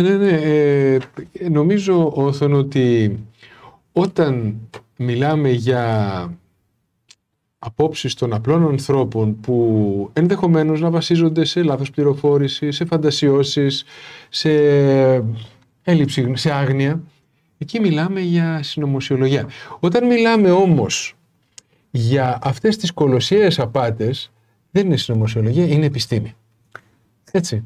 Είναι επίσημη συνωμοσιολογία. Όταν είναι επίσημες, δεν είναι συνωμοσιολογία. Οπότε αν... Είναι ψέκασμα των επισήμων. Ναι. Που δεν ονομάζεται πια έτσι. Μόνο των φουκαράδων είναι το ψέκαδι, οι ψεκασμένοι. Μάλιστα. Οι άλλοι το κάνουν για το καλό μας. Οπότε, αν νομίζεις ότι δεν έχουμε κάτι άλλο να προσθέσουμε... ενδεχομένως να μπορούσαμε να προσθέσουμε πάρα πολλά πράγματα, αλλά θα τραβήξει σε μάκρος αυτή η συζήτηση. Και εντάξει, κάπου πρέπει να το σταματάμε για να έχουμε το περιθώριο να ξανάρθουμε και να συζητήσουμε με καινούργια δεδομένα. Και ελπίζω, πραγματικά το ελπίζω, κάποιοι άνθρωποι που ακούνε, θα ακούσουν, θα δουν την εκπομπή να προβληματιστούν και να θέσουν ερωτήματα και να μου πούνε, κύριε Κουμαρέλα, πέραν του ότι δεν είσαι ειδικός και κακώς ασχολείσαι, αλλά εν πάση περιπτώσει το προσπερνάμε γιατί είμαστε καλοί άνθρωποι, τα στοιχεία που μας δίνεις δεν ισχύουν. Είναι λάθος. Και να κάνουμε μια δεύτερη εκπομπή να το συζητήσουμε. Και να συζητήσουμε. Έτσι. Πάνω στα δικά του στοιχεία, εγώ προσέφερα στοιχεία και προσφέρω, είναι γραμμένα, είναι σε αιρετικές ιδέες στο άρθρο υποτίτλων μερικά κρίσιμα και πολύ χρήσιμα στοιχεία σε σχέση με τις επιπτώσεις κλιματικής αλλαγής. Ας έρθει κάποιος άνθρωπος από το Πανεπιστήμιο Αθήνας, από το Πολυτεχνείο, από το Αστεροσκοπείο, από την Μετεωρολογική Υπηρεσία, από όπου θέλει, για να μου πει, κύριε Κουμαρέλα, άσχετος, βλάξ. Τι μας λες εδώ πέρα, δεν ισχύουν αυτά τα πράγματα. Και να τα στοιχεία που διαψεύδουν τα δικά σου.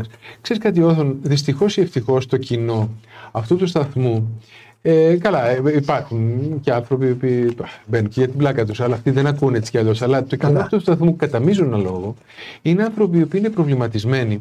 Θέλω να πω ότι αυτά που λες, από ό,τι είδα και στο chat εδώ, τα έχουν υποψιαστεί και τα επιβεβαιώνουν. Προβληματίζονται. Θέλω να πω ότι δυστυχώς είναι εκείνοι οι οποίοι έχουν τις υποψίες τους για τη συμπεριφορά της εξουσίας, της κάθε εξουσίας. Εκείνοι που δεν έχουν, φοβάμαι ότι δεν θα δείξουν και την υπομονή να μας ακούσουν. Καλά, ναι. Αυτό είναι το πρόβλημα. Καλά, ναι. Έτσι, είναι αυτό. Αλλά, εν πάση περιπτώσει, βάζοντας τα θέματα, προσπαθούμε να δημιουργήσουμε μια ρογμή, μια συζήτηση. Και μπορεί να βρεθεί κάποιος άνθρωπος, ξέρω εγώ, από τους ανθρώπους που ενδιαφέρονται και επιστήμονες που έχουν εκφέρει λόγο και να πούν, για να δούμε πώς τα λέει αυτός, μήπως έχει δίκιο. Και να το ψάξουν λίγα παραπάνω. Γιατί δυστυχώς δεν έχω δει μια τέτοια ανάλυση, μια τέτοια μελέτη από κανένα. Ούτε από τους επιστήμονες που αντιμάχονται τους κλιματολάγνους.